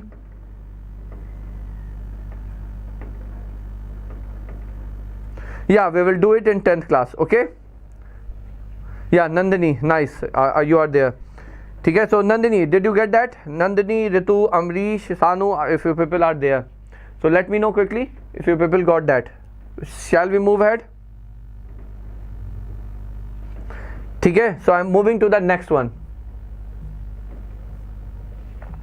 Direction cosines of the line are if the direction cosines of a line are k, then k is k positive है, k ये है, k ये है, k है। देखिए line के DCs होने के लिए समझिएगा, यदि हम यहाँ पे कहते हैं if LMN, है ना, आपको याद होगा नॉर्मली हम डीसीज को एलिमेंट से रिप्रेजेंट कर, are DCs of a line, यदि किसी लाइन के ये डायरेक्शन कोसाइंस हैं तो कंडीशन क्या होती है, हमें याद रखना है, डीसीज कोई भी 3 नंबर आपके डायरेक्शन कोसाइन सिर्फ और सिर्फ तभी हो सकते हैं जब उनके स्क्वायर सम 1 हो जाए। So that can be the direction cosine if and only if, ठीक है, if and only if the square some is 1 here, ठीक है। अब आपको गिवन है कि k कॉमा k ये लाइन के डीसीज हैं, तो एक ही कंडीशन है जो यूनिवर्सल है वो यही है, इनका square sum k square plus k square plus k square. So Nandini what will you get, so this is 1, so 3k square is equal to 1, तो यहां से आपका k आ जाएगा plus minus 1/√3 and that's it. तो आंसर आपका ये वाला आंसर है यहाँ पे, बिकॉज k पे कोई रेस्ट्रिक्शन नहीं है कि k पॉजिटिव होना है या k निगेटिव होना है, so there is no such restriction here, ठीक है। So that's it, I think everyone would have got that. Moving to the next one quickly, a line makes angle alpha beta gamma with the coordinate axis, alpha plus beta is 90 degree, then gamma is equal to, interesting question here, ठीक है, अच्छा question है ये, if you people take interest in this question of course। देखिए आपके 2-3 angle, of course जब हम DCs की बात करते हैं बच्चों, जिसे हम LMN से रिप्रेजेंट करते हैं, ये स्टैंडर्ड नोटेशन है, तो L क्या होता है, cos of the angle which the line subtends with the positive direction of x axis.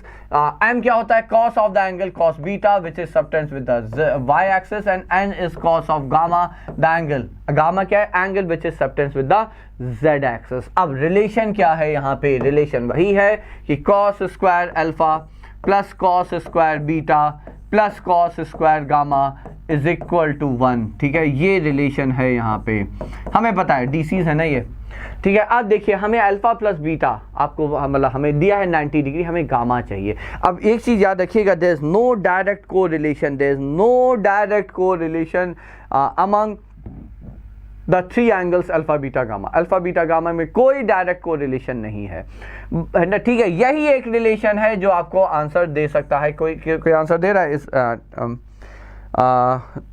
किसी ने आंसर नहीं दिया, एनीवेज देखिए हमें alpha plus beta 90 degree given है।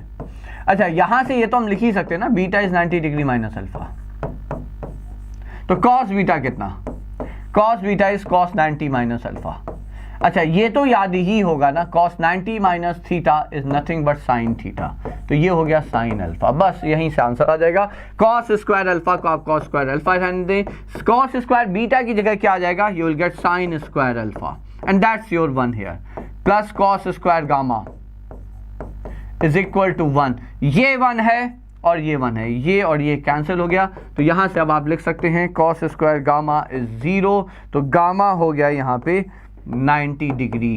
So answer is 90 degree as I said, but ये याद रखिएगा as I said there is no direct correlation, there is no direct correlation between among all the 3 angles alpha beta and gamma, कोई direct correlation नहीं है।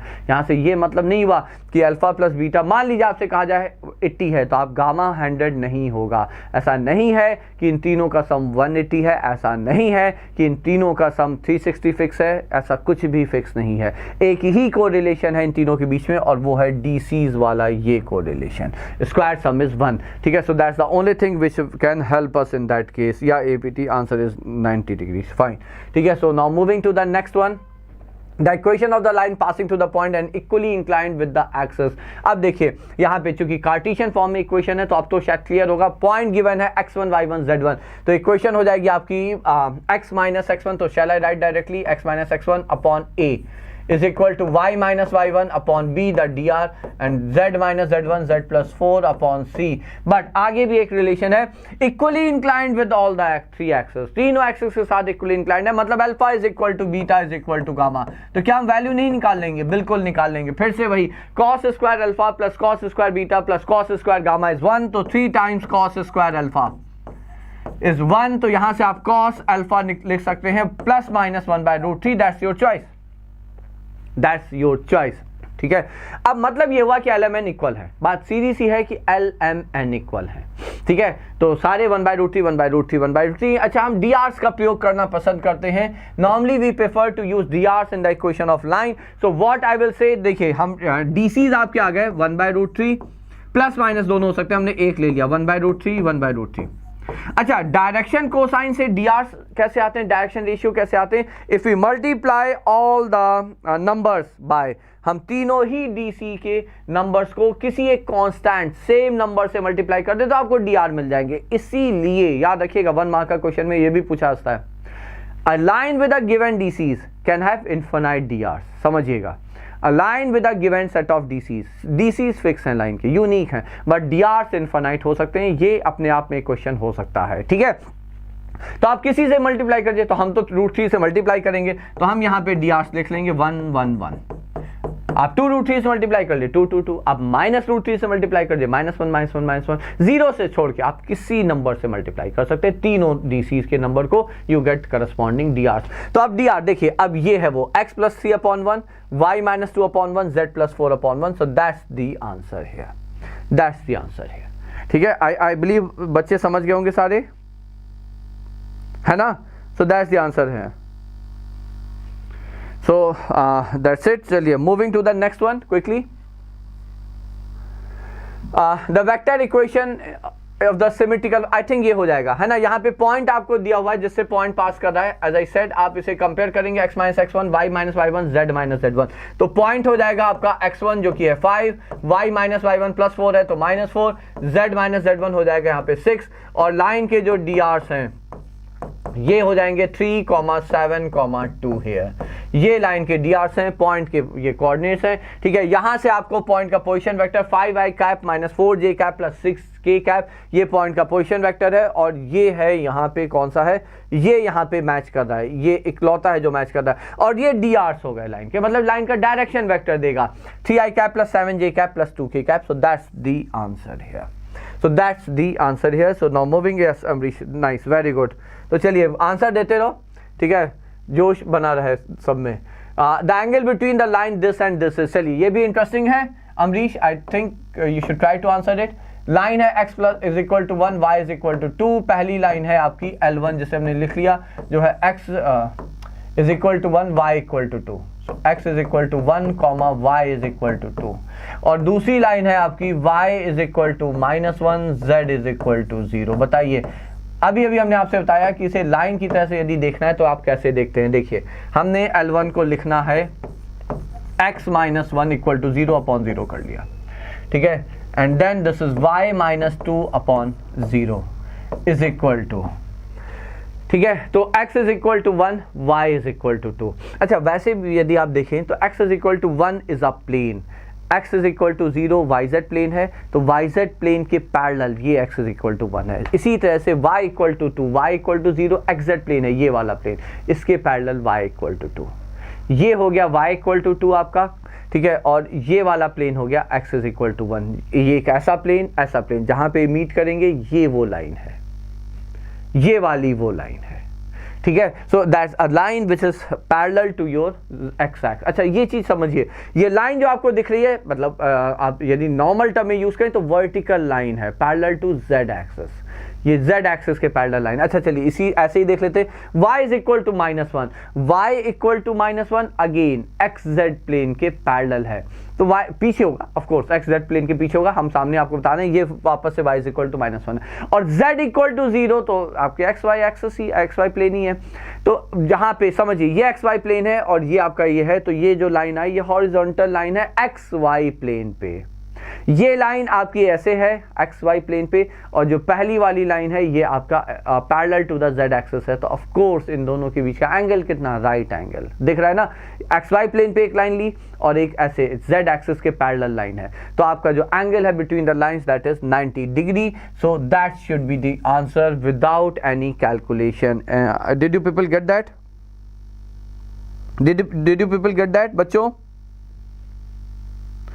ठीक है, बताइए जल्दी, एनीवन बच्चों?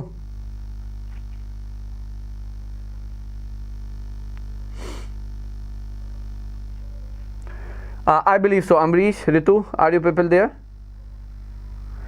ठीक है, तो 90 डिग्री आंसर है, आप समझ गए होंगे, ज्योमेट्रिकली समझ लीजिए, सारी कैलकुलेशन से आप यहाँ पे बच जाएंगे। I am moving quickly to the next question here. The corner point, अच्छा ये हम लोग एलपीपी पे आ गए। आपको एलपीपी में कॉर्नर पॉइंट्स दे दिए गए। एक पॉइंट है आपका P1 विच इज 0,3, एक पॉइंट है आपका P2 विच इज 3,2 और एक पॉइंट है P3 विच इज 0,5। ये 3 कॉर्नर पॉइंट्स हैं और आपका जो ऑब्जेक्टिव फंक्शन है that is 11x + 7y। Now quickly let me know the answer here. Question है मिनिमम वैल्यू आपको चाहिए, हमें पता है मिनिमम वैल्यू सिर्फ और सिर्फ कॉर्नर पॉइंट पे ही आता है, ठीक है। सो नाइस नंदिनी, ठीक है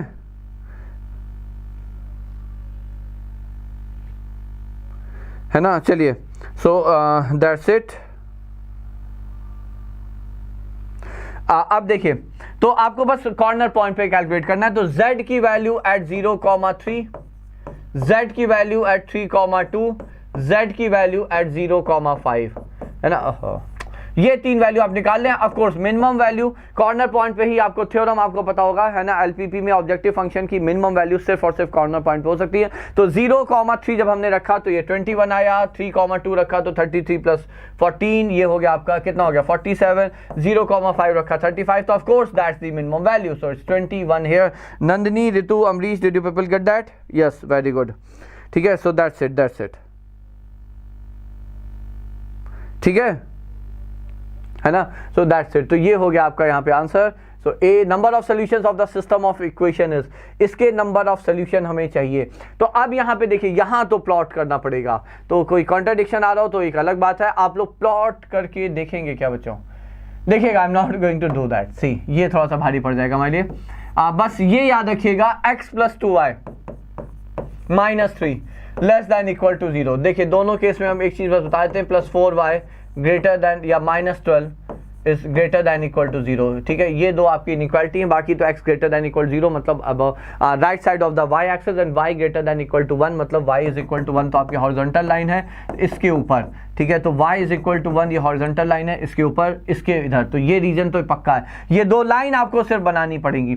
अब यहाँ पे आपको याद रखना है, यदि y का कोफिशिएंट पॉजिटिव है, ठीक है ना, यदि y का कोफिशिएंट यहाँ पे पॉजिटिव है तो आपको यहाँ पर जो ग्रेटर देन 0 मतलब रीजन अबव द लाइन, और लेस देन 0 का मतलब रीजन बिलो द लाइन। आप ये एक लाइन ड्रॉ करिए, ये लाइन ड्रॉ करिए, ठीक है। यहाँ पे रीजन बिलो द लाइन है, यहाँ पे रीजन अबव द लाइन है। If there is no point of intersection तो in that case answer should be 0। If there is a point of intersection answer will be infinite, ये पक्का है। तो ठीक है, तो वो आप प्लॉट करके देखेंगे। जो कॉमन रीजन है तभी आपको फीजिबल रीजन मिलेगा, ठीक है। कॉमन रीजन नहीं है, no feasible region. No feasible region means there is no point that satisfy all the constraints here. तो ये आपको प्लॉट करके चेक करना होगा बच्चों। I just told you all, less than 0 means below the line, greater than 0 means above the line, ठीक है। So that's it. Moving to the next one, 30th question, the maximum value of z। अब आप लोग कर लेंगे, ठीक है। ये है, यहाँ पे आप प्लॉट करेंगे। अच्छा, यहाँ तो क्लियर है, यहाँ तो चलिए हम बना भी सकते हैं। x greater than 0, y greater than 0 means first quadrant, x positive y positive, ये होता है आपके फर्स्ट क्वाड्रेंट में बच्चों। तो सेइंग z नहीं है, नहीं z है ना, ये है z is equal to 3x + 4y। आपका ऑब्जेक्टिव फंक्शन तो है ही है। क्या पिछले क्वेश्चन की बात हो रही है? नंबर ऑफ सोल्यूशन बताए थे, मतलब आपको फीजिबल रीजन। अच्छा चलिए आंसर देखते हैं क्या है। आंसर ए है। सो दैट्स व्हाट एक्सपेक्टेड, क्योंकि ये देखिए रीजन बिलो द लाइन है, ये अबव द लाइन है। यदि इन दोनों में कोई पॉइंट ऑफ इंटरसेक्शन नहीं है तो अब या पॉइंट ऑफ इंटरसेक्शन इस रीजन के बाहर है, मतलब यहाँ पे है या इसके नीचे है, तो there won't be any point which is common to all the constraints. So that's why Ritu I think यहाँ पे 0 है। z इज नॉट रिक्वायर्ड, क्योंकि आपको बस फीजिबल रीजन बताना था। खैर यहाँ पे आते हैं, ये z है, ठीक है, और ये आपका पॉइंट है। अच्छा, x + y = 1, ये तो सिंपल है, यही होगा, ठीक है। तो ये 3 कॉर्नर पॉइंट हो गए, ये हो गया 0,1, ये हो गया 1,0 और ये हो गया 0,0। अच्छा, -1 इधर ले लेंगे तो x + y -1 is less than equal to 0। As I said, less than equal to 0 का मतलब below the line, given y का कोफिशिएंट पॉजिटिव हो तो ये आपका रीजन है, ठीक है। तो 1 0 0 0 आप देख लीजिए, आपको मैक्सिमम मिनिमम क्या चाहिए, मैक्सिमम चाहिए थी, और आपका वैल्यू है 3x + 4y। सो 4y ये होगा 1 0 1 पे, तो आंसर हो जाएगा आपका यहाँ पे 4। I think 4 should be the answer. All of you agree with that, है ना। चलिए देख लेते, B is the answer. So that's it. ये अगला क्वेश्चन है, यहाँ पे ये फिगर दिया हुआ है। If it's visible, is it visible? 4 पहले से ही है, ठीक है। चलिए ये एक लाइन है which is passing through 52,0 here and 0,104, ठीक है, ये पॉइंट है 0,104 और ये पॉइंट है 52,0। इसी तरह से ये दूसरी लाइन है, यहाँ पे ब्लैक, यहाँ पे इसको ब्लैक ही रखते हैं, ये दूसरी लाइन है जो कि पास कर रहा है 76,0 और ये पॉइंट है 0,38, ठीक है। अब आपको कंस्ट्रेंट्स ऑफ द LPPR है ना, आपको यहाँ पे सिर्फ कंस्ट्रेंट्स बताने, मतलब सीधी सी बात है बच्चों, आपको इस लाइन की इक्वेशन जो कि 52,0, 0154 से पास कर रही है और 038 760 से पास कर रही है। अच्छा यहाँ पे देखिए, ये 38 है, इसका डबल है 76 और ये 52 इसका डबल है यहाँ पे। इसका मतलब है ये हो जाएगा 2x plus y is equal to 154, तो ये हो गया आपका ये पहला, और ये हो जाएगा x प्लस 2y, यही है, यही आंसर यहाँ पे बी आंसर। आप यहाँ पे 2 पॉइंट फॉर्म ऑफ इक्वेशन का यूज कर सकते हो, वो हम बता देते हैं। 2 पॉइंट फॉर्म इक्वेशन क्या होता है, यदि आपका पॉइंट ए है x1, y1, ठीक है, let me quickly tell you all, और दूसरा पॉइंट है x2, y2, तो ए और बी से पास करती हुई लाइन क्या होती है बच्चों, y minus y1 is equal to y2 minus y1 upon x2 minus x1 times x minus x1, ठीक है। आप इसका यूज कर सकते हैं, बस हमने यहाँ पे जो आपको सीधे सीधे डेटा दिया होता है सिर्फ उसका यूज कर लिया, ठीक है, सिर्फ उसका यूज कर लिया, हमें दिख गया क्योंकि डबल थे, तो बस वहां से हमने लॉजिकली यहाँ पे बोल दिया ये आंसर है, तो बाकी आप एक बार चेक कर लीजिएगा, ठीक है। अच्छा दोनों ही केस में चूंकि फीजिबल रीजन है, होना है बच्चों, ठीक है, यहाँ शेड, अच्छा ये शेडेड भी है, हल्का सा है, ये शेडेड है, ठीक है, तो ऑफ कोर्स दोनों ही केस में वो लेस देन वाला होगा, inequality, so less than inequality है। अच्छा सारे ही केस में लेस देन है, तो वो फिर कोई समस्या है नहीं। चलिए, सो दैट्स इट, तो ये हो गया। If the minimum value at this is this, then you have to find A and B. आई थिंक ये हो जाएगा, ठीक है। आपको सिर्फ यहाँ पे मिनिमम वैल्यू, आपको objective function occurs at 2 points, दोनों पॉइंट पे आपका मिनिमम वैल्यू है, मतलब z3, 4 which is 3a plus 4b and z4, 3 which is 4a plus 3b, और दोनों इक्वल है क्योंकि दोनों ही मिनिमम है, तो मान लीजिए ये भी p है और ये भी p है, सब्ट्रैक्ट करेंगे a is equal to b आ रहा है यहाँ पे, isn't that, तो ये माइनस a हो गया, ये plus b equal to 0, a is equal to b, so that's an option, that's the answer. So simple one, a direct simple question here.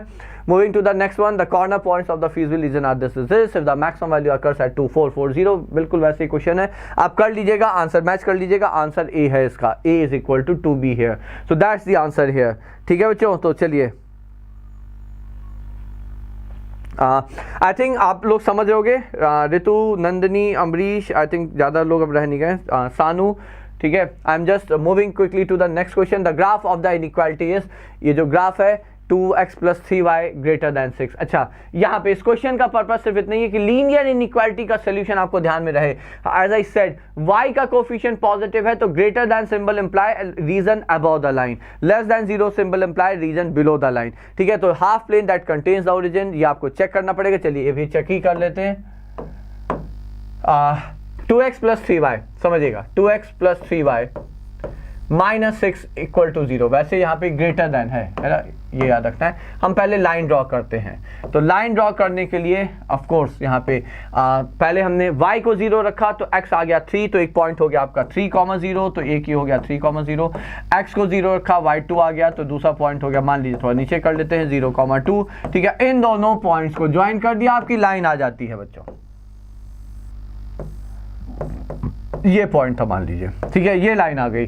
अब इनइक्वालिटी आपकी ग्रेटर देन है, या inequality is greater than 0, greater than 0 as I said region above the line, तो ये ऊपर वाला reason, ये answer है यहाँ पे, ठीक है। अब आ जाते हैं half plane that neither contains the origin not the points on the of the line, बिल्कुल ओरिजिन नहीं कंटेन कर रहा है, और चूंकि ग्रेटर देन 0 है, ग्रेटर देन इक्वल टू नहीं है, ठीक है, it's simply just greater than 0 here, ठीक है ना। तो यहाँ पे चूंकि ग्रेटर देन 0 है ना, नॉट ऑन द लाइन, तो लाइन पे भी नहीं है, और ये जो है ना ही इस ओरिजिन को कंटेन कर रहा है, ठीक है। तो B is the correct answer, whole x o y plane, of course not excluding the point, entire बिल्कुल नहीं, so that's the answer here, ये आपका यहाँ पर आंसर हो जाता है। So that's the question, I believe सारे बच्चे समझ गए होंगे, ठीक है, आई बिलीव सारे बच्चे समझ गए होंगे। 34 the point which does not lie in the half plane, अब आप चेक कर लीजिएगा। अब आप देखिए यहाँ सिंपल, यहाँ ड्रॉ नहीं करना है, 1,2 इसमें से जो एक्स वाई इस इनइक्वालिटी को सेटिस्फाई नहीं करे वो इससे बनने वाले रीजन वाले प्लेन पे लाई नहीं करता है, ये समझिएगा, ठीक है। तो जो इस इनइक्वालिटी को सेटिस्फाई नहीं करे, तो 1,2 है तो ये हो गया 2 + 6 < 0 है, ठीक है। ये 4 + 3 < 0 है, ये हो गया 4 + 9, ये सेटिस्फाई नहीं कर रहा है क्योंकि 13 - 12 1 है, ग्रेटर दैन 0 है, ये सेटिस्फाई नहीं कर रहा, -3 बाकी सेटिस्फाई कर रहा है, तो सी इज द आंसर है। तो सी इज द आंसर है, कहाँ गया, C is the answer. Optimal value of the function attained on the points, ठीक है। ये डायरेक्ट क्वेश्चन है, जो आपका ऑप्टिमल वैल्यू आता है कभी भी, जो ऑप्टिमल वैल्यू आती है बच्चों यहाँ पे, ठीक है। चलिए चलिए जो ऑप्टिमल वैल्यू आती है वो हमें पता है, they occur at the corner point only. So बस इस क्वेश्चन का सीधी सी बात है, वो एक जो थ्योरम है उस थ्योरम पे डायरेक्ट एक क्वेश्चन है, फीसबी रीजन के कॉर्नर पॉइंट्स पे यहाँ पे ऑप्टिमल वैल्यू होगी। ये हो गया region represented by x positive y positive, ये बहुत ही कॉमन कंस्ट्रेंट है आपके एलपीपी में। तो जैसे ही आपको x greater than 0 y greater than 0 आए, आपके दिमाग में सबसे पहले आना चाहिए first quadrant. So that's the first thing which should strike your mind. तो ये हो गया आपका यहाँ पे रीजन रिप्रेजेंटेड अ डाई। अब आते हैं हम लोग प्रोबेबिलिटी के क्वेश्चन पे। So let us quickly come to the probability question here, ठीक है। तो प्रोबेबिलिटी का क्वेश्चन चलिए देख लीजिए, पढ़िए question, try to answer it. Meanwhile let me have some water here.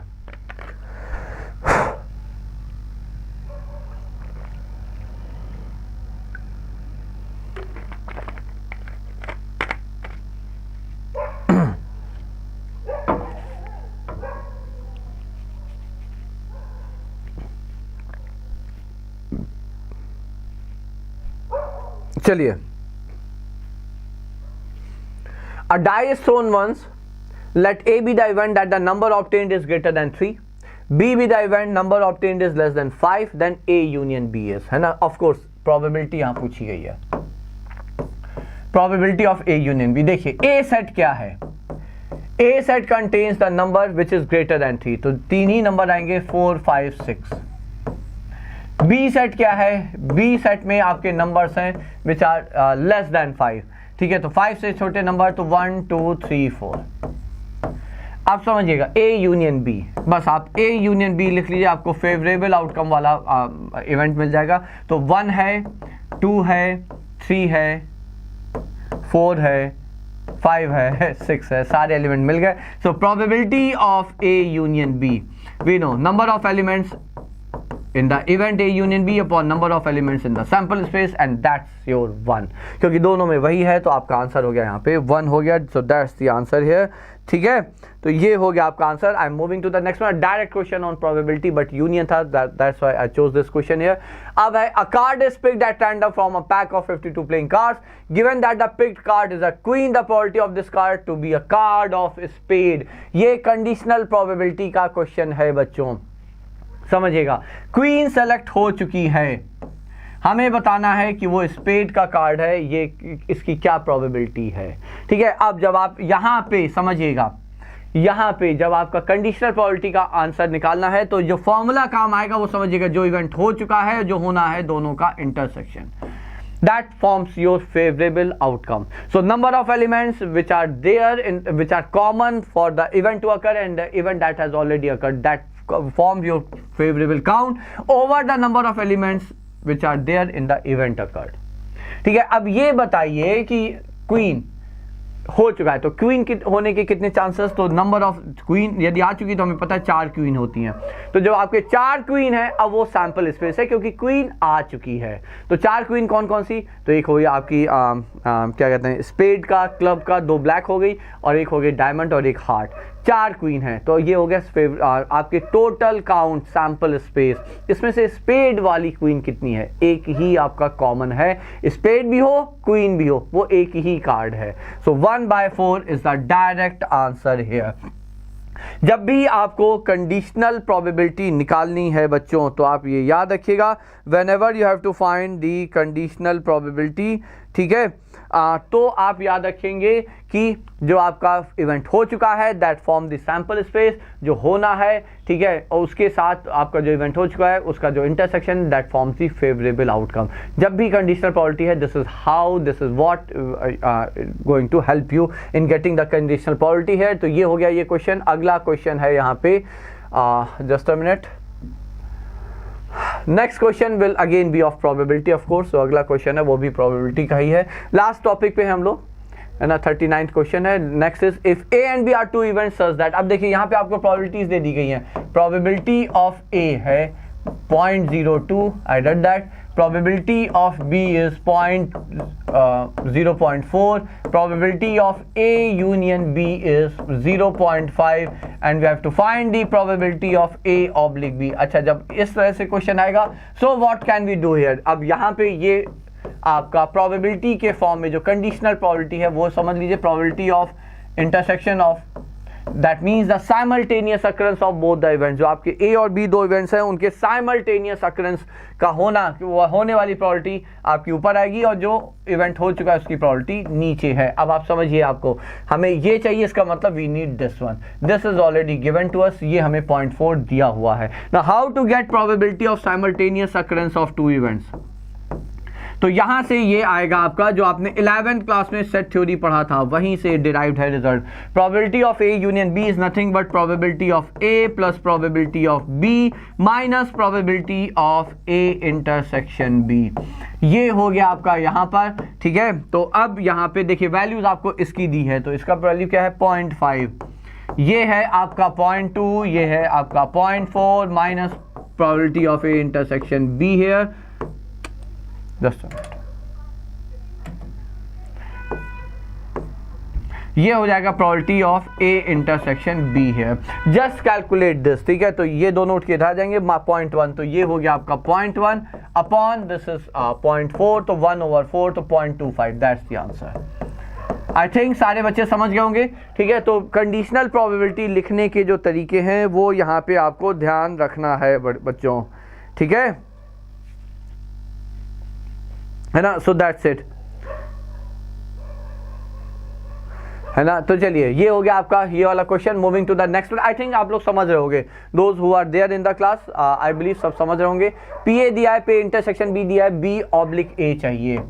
So what we need here is, हमें probability of B when A has already occurred, ये चाहिए। अब इसके लिए हमें पता है पहले तो दोनों के साइमल्टेनियस अकरेंस की प्रोबेबिलिटी चाहिए अपॉन प्रोबेबिलिटी ऑफ ए चाहिए, ठीक है। नाउ लेट्स से ए दिया है, ए इंटरसेक्शन बी दिया है। Now probability of A, I think ये तो डायरेक्ट ही हो गया, है ना, ये तो डायरेक्ट हो गया, दोनों ही दिए हैं। तो अब आप वैल्यू रखेंगे और आंसर आ जाएगा। Probability of A intersection B भी हमें डायरेक्ट दिया है, I don't know what is it, फिर से देख लेते हैं। 7/10, just put the value and you get the answer. तो 4/5 divide by 7/10, so that's the answer here, no big deal, ठीक है। सो दैट्स द आंसर, आप कैलकुलेट कर लेंगे, आंसर आ जाएगा, ठीक है। सो ये हो गया ये वाला question, this is 41। Next are A and B are two events such that P A दिया है, पी बी दिया है, ए यूनियन बी दिया है। अच्छा ये है इंटरेस्टिंग, राइट 0.4 है, एक बार पढ़ लेते हैं। पी ए 0.4 है, पी बी है 0.3 है। So probability of occurrence of A is 0.4, probability of occurrence of B is 0.3, ठीक है। Probability of occurrence of either A or B or at least one of them, that's how you may call probability A union B। इस तरह से आप probability A union B को समझ सकते हैं, ठीक है। तो ये हो गया आपका यहाँ पे, वेरी गुड। तो ये आ गया। अब हमें चाहिए probability of B complement intersection A. Now how to get that. अच्छा यहाँ पे वेन डायग्राम का यदि हम प्रयोग करें, देखिए this is how you can use Venn diagram in getting the probability. I hope it will help, let me try. हमने यहाँ पे इसे मान लिया, ये है इवेंट ए, ये है इवेंट बी, ठीक है। B complement intersection A, B complement मतलब बी छोड़ के बाकी सारा ए इंटरसेक्शन, ये है B complement intersection A. Now that's the shaded region which represents B complement intersection A, ठीक है। अब समझिए हमें ये वाला चाहिए, हमें देखिए प्रोबेबिलिटी ऑफ ए दिया है 0.4, प्रोबेबिलिटी ऑफ हमें ए इंटरसेक्शन बी जब निकालते हैं तो कहाँ से आएगा, तो यहाँ से आएगा। बी ए यूनियन बी हो जाएगा P A plus P B, समझिएगा विल गेट इट डायरेक्टली। कोई किसी डायरेक्ट मतलब कोई और फॉर्मूले की आवश्यकता नहीं। If you understand how to use set theory, it Venn diagram rather, it will help you a lot in this case here. ठीक है, ये भी हो जाएगा, है ना। तो A यूनियन B का प्रोबेबिलिटी है 0.5, PA है आपका 0.4 plus 0.3 minus P probability of A intersection B है। ये उठ के इधर आया, वो उठ के उधर गया, तो A इंटरसेक्शन B, ये इसकी प्रोबेबिलिटी आ जाती है कितनी बच्चों, 0.2, और इस पूरे की प्रोबेबिलिटी है 0.4, तो ये कितना बचा, ये जो रीजन है एक्चुअली आप इसे कैसे समझ सकते हो, number of elements in set A minus number of elements in their intersection. तो यही तो प्रोबेबिलिटी में भी रिलेशन चल जाएगा ना। तो probability of this region is probability of A minus probability of the simultaneous occurrence. तो ये प्रोबेबिलिटी के टर्म में आ जाएगा आपका answer 0.4 minus 0.2, so 0.2 is the answer. So 0.2 is nothing but 1/5 here. So that should be the answer here. ठीक है, so that should be the answer here. So I am moving to the next one. If two events are independent, so that's a very direct question. यदि दो events independent हैं, ठीक है, तो हमें पता है the product of their probabilities, simultaneous occurrence की जो probability है is same as the product of their probability. They must be mutually exclusive, बिल्कुल नहीं. The sum of their probability equal to 1, बिल्कुल नहीं. None of the above is correct. तो D is the answer. Independent event का मतलब समझ लीजिए, mathematical implication है, if two events are independent then probability of their simultaneous occurrence is nothing but probability in the product of their individual probability. यदि ये statement fulfill हो रहा है सिर्फ और सिर्फ तभी आप कहेंगे that A and B are independent events. ठीक है, और यदि दो events या दो से ज़्यादा events के probability का sum या उनके यूनियन का प्रोबेबिलिटी 1 है, तो that means they are exhaustive. ठीक है, और म्यूचुअली एक्सक्लूसिव होने के लिए समझिएगा, दो आपके म्यूचुअली एक्सक्लूसिव इवेंट्स तभी हो सकते हैं जब उनका साइमल्टेनियस अकरेंस की प्रोबेबिलिटी 0 हो। So two events A and B are mutually exclusive if there is no chance of them to occur simultaneously. ठीक है, तो ये हो गया, तो इसका आंसर आपका D होना चाहिए, none of this is correct. तो ये हो गया। Now a die is thrown and a card is selected. एक डाई थ्रो किया गया, एक कार्ड सेलेक्ट किया गया randomly from the deck. The probability of getting an even number and probability of getting even number at the die and spade card is, देखिए probability of getting even number on the die भी हमें पता है half, probability of getting a spade card है ना from a pack of 52 cards. कितने spade card हैं, 13 spade cards हैं आउट ऑफ 52। सो ये हो जाएगा 13/52 विच इज 1/4 हेयर। अच्छा, इस स्टेटमेंट को समझिए बच्चों, getting and even number and a spade card. आपके पास एक इवन नंबर भी आए और एक स्पेड कार्ड भी रहे। Now what does that mean? That means ये साइमल्टेनियस अकरेंस की बात है।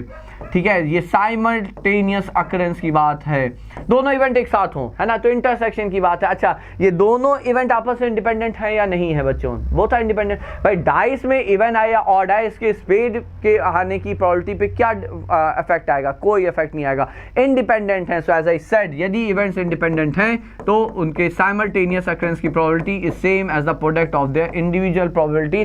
सो half into 1/4 is 1/8। So that's the answer here. So that's the answer here. ठीक है, चलिए हम आगे बढ़ रहे हैं। Moving to the next one. Two cards are drawn from a well shuffled pack of 52 cards with replacement. The probability that both cards are queen. अच्छा, कितनी queen है? तो probability of getting a queen card is like 4/52. So that's 1/13. I think ये सारे बच्चे agree करेंगे। ठीक है, दो कार्ड ड्रॉ किए गए, पहली बार क्वीन आए, प्रोबेबिलिटी 1/13, फिर कार्ड को रख दिया गया। सो दैट मीन्स जब आप नेक्स्ट ड्रॉ करने वाले हैं तो भी आपके पास एग्जैक्टली उतने ही कार्ड्स हैं, 52 कार्ड्स हैं। ठीक है, तो अब जब आप कार्ड ड्रॉ करेंगे तो वापस से क्वीन आने की प्रोबेबिलिटी 1/13 है। तो दोनों बार आपका आए तो एंड कंडीशन है, you get a queen in the first draw and you get a queen in the next draw. So 1/13 into 1/13. अच्छा, यहाँ पे इंडिपेंडेंट इवेंट्स भी हो गए, क्यों? क्योंकि पूरे के पूरा 52 पैक है सेकेंड टाइम भी। तो इंडिपेंडेंट केस में साइमल्टेनियस अकरेंस मतलब एंड स्टेटमेंट के केस में वो मल्टीप्लाई हम प्रोबेबिलिटी करते हैं, तो आंसर हो जाएगा यहाँ पे ए आपका 1/13 into 1/13 हमारा। ठीक है, तो ये हो गया आपका यहाँ पे क्वेश्चन। ठीक है, चलिए I am moving to the next one. Next question is this one, and that's the last question here.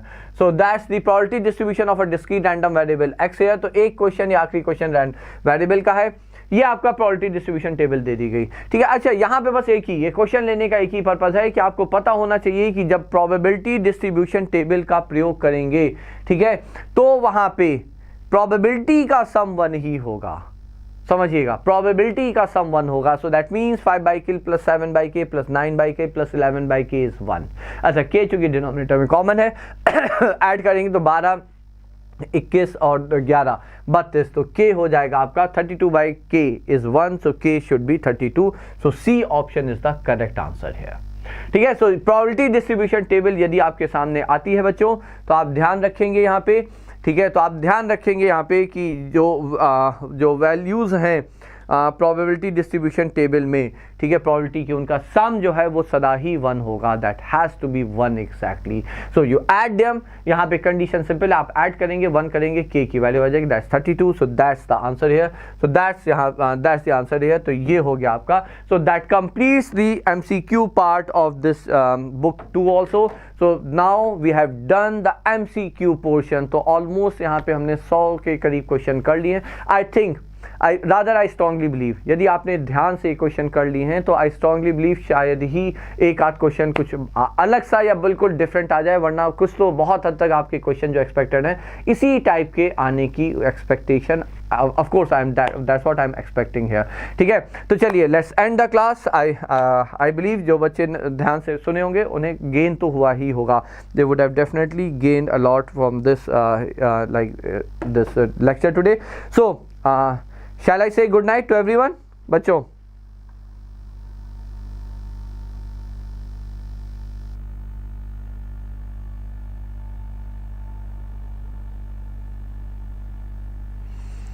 चलिए गुड नाइट बच्चों। Will meet in the next class with long answer type questions, ठीक है।